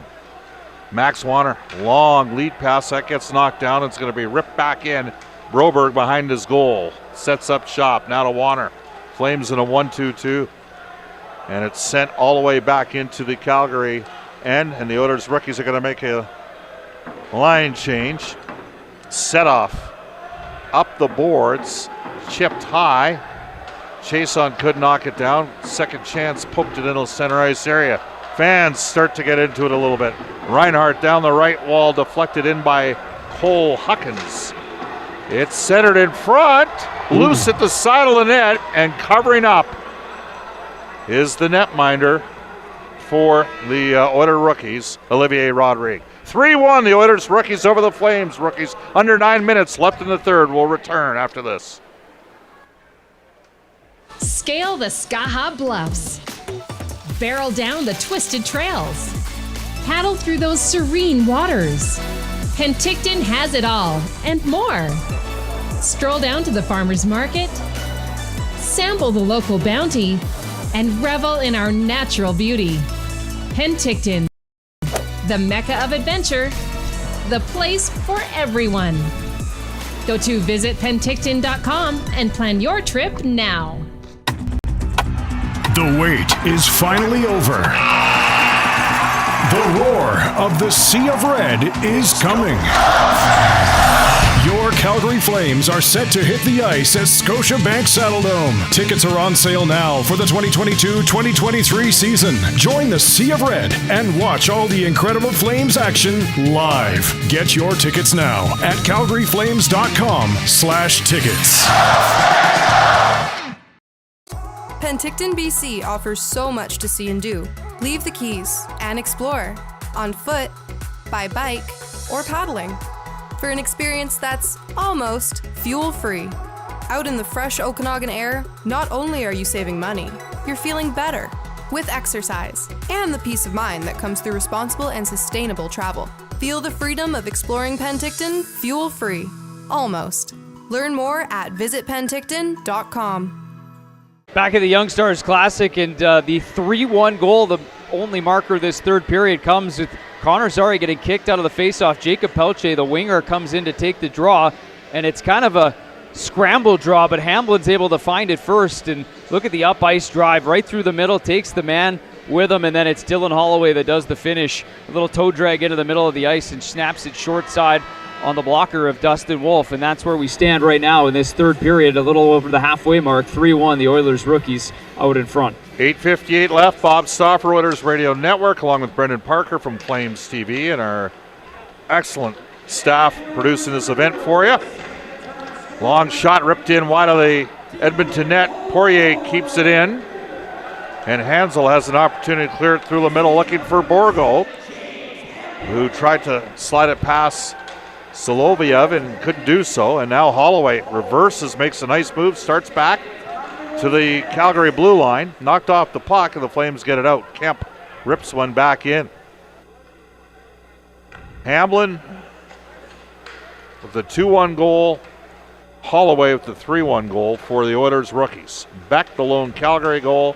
Noah Phillips scored in the first, and Reed Schaefer starts away left side and skates right through Simon Lavigne. One of the things you'll watch if you YouTube Simone Levine, as he has thrown some big checks to the QMJHL. He'll turn pro, signed an AHL deal with the Calgary Flames, be part of the Wranglers team. Schaefer, right side up over the line and ripped in wide by Dino Kambites. And Garis got knocked off the puck. Kambites working Levine over in the corner. Kuznetsov gets involved with him. And the Flames will start away. A long right side looping pass for Beck, the goal scorer. And Garis takes a hit as, again, one thing about Calgary, they've been physical in both their games against Vancouver and against Edmonton. This is no country for old men hockey right now, the way they're banging out there. Petrov tries to wheel one short side for Chason, and Noah Philp had a chance in the back door and couldn't pick it up cleanly. Good look there from Jake Chason. Matvey Petrov battles away in the corner with Beck. He's got a pitchfork up against the boards. Noah Philp pokes it free. Pass is intercepted, and Calgary has a chance to clear. Left side through center. Lucas Siona got run into the turnbuckles there by Kemp. And the Flames will send one. They say that deflected off of Charlie Wright's stick, and he's going to get forced under duress back in the Oilers zone. There's 6:37 left in the third period. It's 3-1 Edmonton. And Ty Nash helped clear the puck out. And now a chance the other way. Flames start back. Roy Cairns into the Edmonton end. Max Wanner spins up the boards, got knocked off of his feet, followed the play up, hoists one high, and it got knocked outside the line, and Luca Hoff through center, 1-on-3. Works for possession, dumps it back in the left corner. Jeremy Poirier behind the Calgary goal, and Connor Zary could negotiate contact in the neutral ice area. 6 minutes left in the third period. It's 3-1 Edmonton. Out comes Hamlin with Schaefer and Holloway. Wonder whether or not we'll see Bourgault here shortly. We will, as Hamlin backhands one into the Calgary zone. Wolf slides one up the boards. It's kept in at the point by Hansel. In on the forecheck is Hamlin. This has been the best line, I think, in the tournament in the two games. And the Flames start back left side. Walker Dewar tries to swing wide at Kemp. Look out, a collision. Bodies askew everywhere. Yeah. And the puck hit the referee, and the Flames, Walker Dewar is going to battle against Hansel in the corner. To the right of the netminder, Rodrigue. Edmonton's trying to clear the zone. Can't do so. Hansel again plays it back behind the goal to Kemp. And he saw Zary coming, high slot setup, and the net gets knocked off its moorings in front of the goal, and we'll have a whistle. A stoppage, 5:07 left here in the third period. And again, the physicality. Absolutely, and it was kind of a chaotic sequence that ends up finishing with the net coming off its moorings, but this is the start of it. Walker Dewar trying to drive wide, and he gets taken down by Kemp, but it's Zary, and I believe that was Hansel going into the net, driving for inside position. Zary trying to get a lane open to take a pass from Dewar, and both of them end up flying. Ironically, the net stays on its moorings for that one. It comes off, maybe it was already partially dislodged, comes off a little bit easier in this sequence following that, but nice job by Dewar to try to use his speed to get open. And 5 minutes left, and we've got an interesting situation with Dustin Wolf, and you need 2 goals. They got 5 minutes to find it. Levine with a hot shot off the draw. Save made there by the Oilers' Olivier Rodrigue. Edmonton's Xavier Bourgault's got a chance. The empty net. Kuznetsov knocked that one down. Picked off by Holloway. Backhand scores!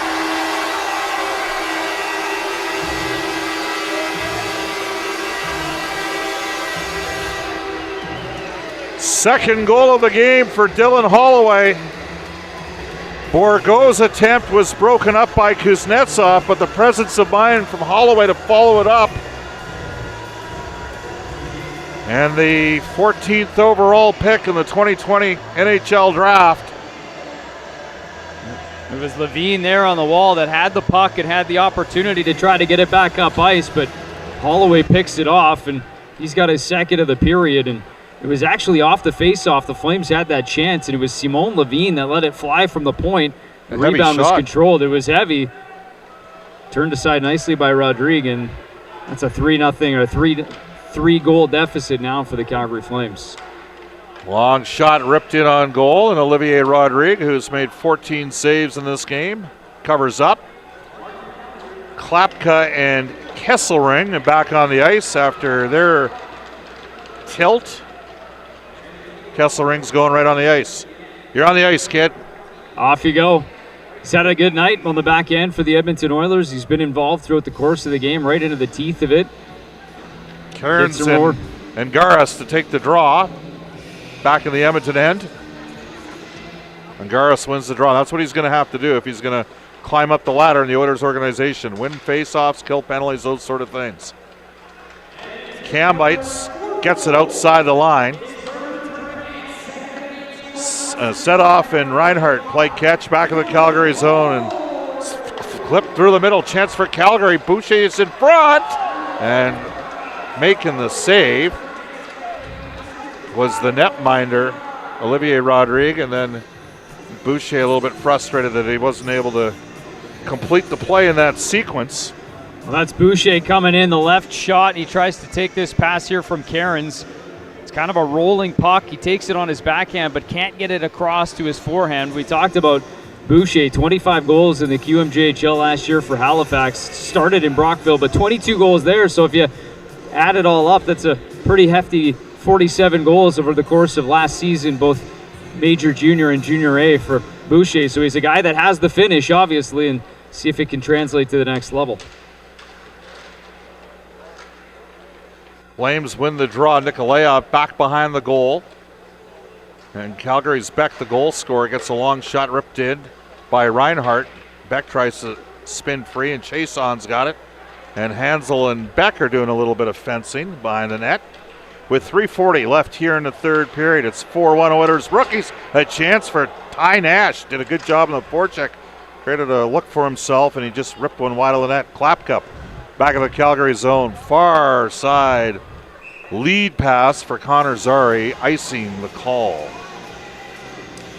At the start of the game, we talked about Dustin Wolf, and this morning, head coach Mitch Love said he was going to get the start back-to-back nights, see how the night would go, and hasn't been as busy here tonight as he was last night, but still facing 24 shots, so the workload over a couple of nights, making sure he gets his reps, gets his shots in before main camp starts, and we'll see an opportunity to see Dustin Wolf in a main camp for the second time here with the Calgary Flames. Calgary clears it out, knocked down by Kesselring. And Rhett Reinhardt will bank one back into the Edmonton zone. No, Philp knocks it down. He has a goal tonight. The other 3 goals all scored for Edmonton by their top line. 2 from Dylan Holloway and 1 from James Hamlin. No, Philp through center. This pass knocked down. Schaefer rips it all the way into the Calgary end, and Jeremy Poirier back behind his goal. Under 3 minutes left in the third period, and the Oilers rookies up by a score of 4-1. Poirier will start it up the right side through the middle for Connor Zary. For Walker Dewar, he couldn't pick it up cleanly, and then Peterson went in and got a good piece at Hansel. Flames go middle zone breakout. This could be icing. They're going to wave it off as hustling on his horse as Connor Zary gets run hard into the boards there. And back behind his goal is Philip Kemp, tied up by Walker Dewar. Boy, Dewar can skate. Hansel's got it now. Far side pass looking for Nash through the middle, and that's broken up by Peterson, and the Flames. Solovyov will end up getting it up the boards. Calgary starts back. Cole Schwint to the Edmonton blue line, sends it in. Under 2 minutes left in the third period. What are rookies leading by a score of 4-1. Schwint in on the forecheck. Luca Hoff, soft chip up the boards. He took a hit, and no question, Klapka got him there. And he's running around, and Warner reverse pivoted on the play. Knocked down, Klapka centers in front. Chance at the side of the net. Good save by Rodrigue, who's come on here in the third period and had some good stops. It's back to LaPointe. Kuznetsov's shot deflects off of Angaris wide of the net. Flames still have possession. They're down by 3. There's a minute 20 left in the third period.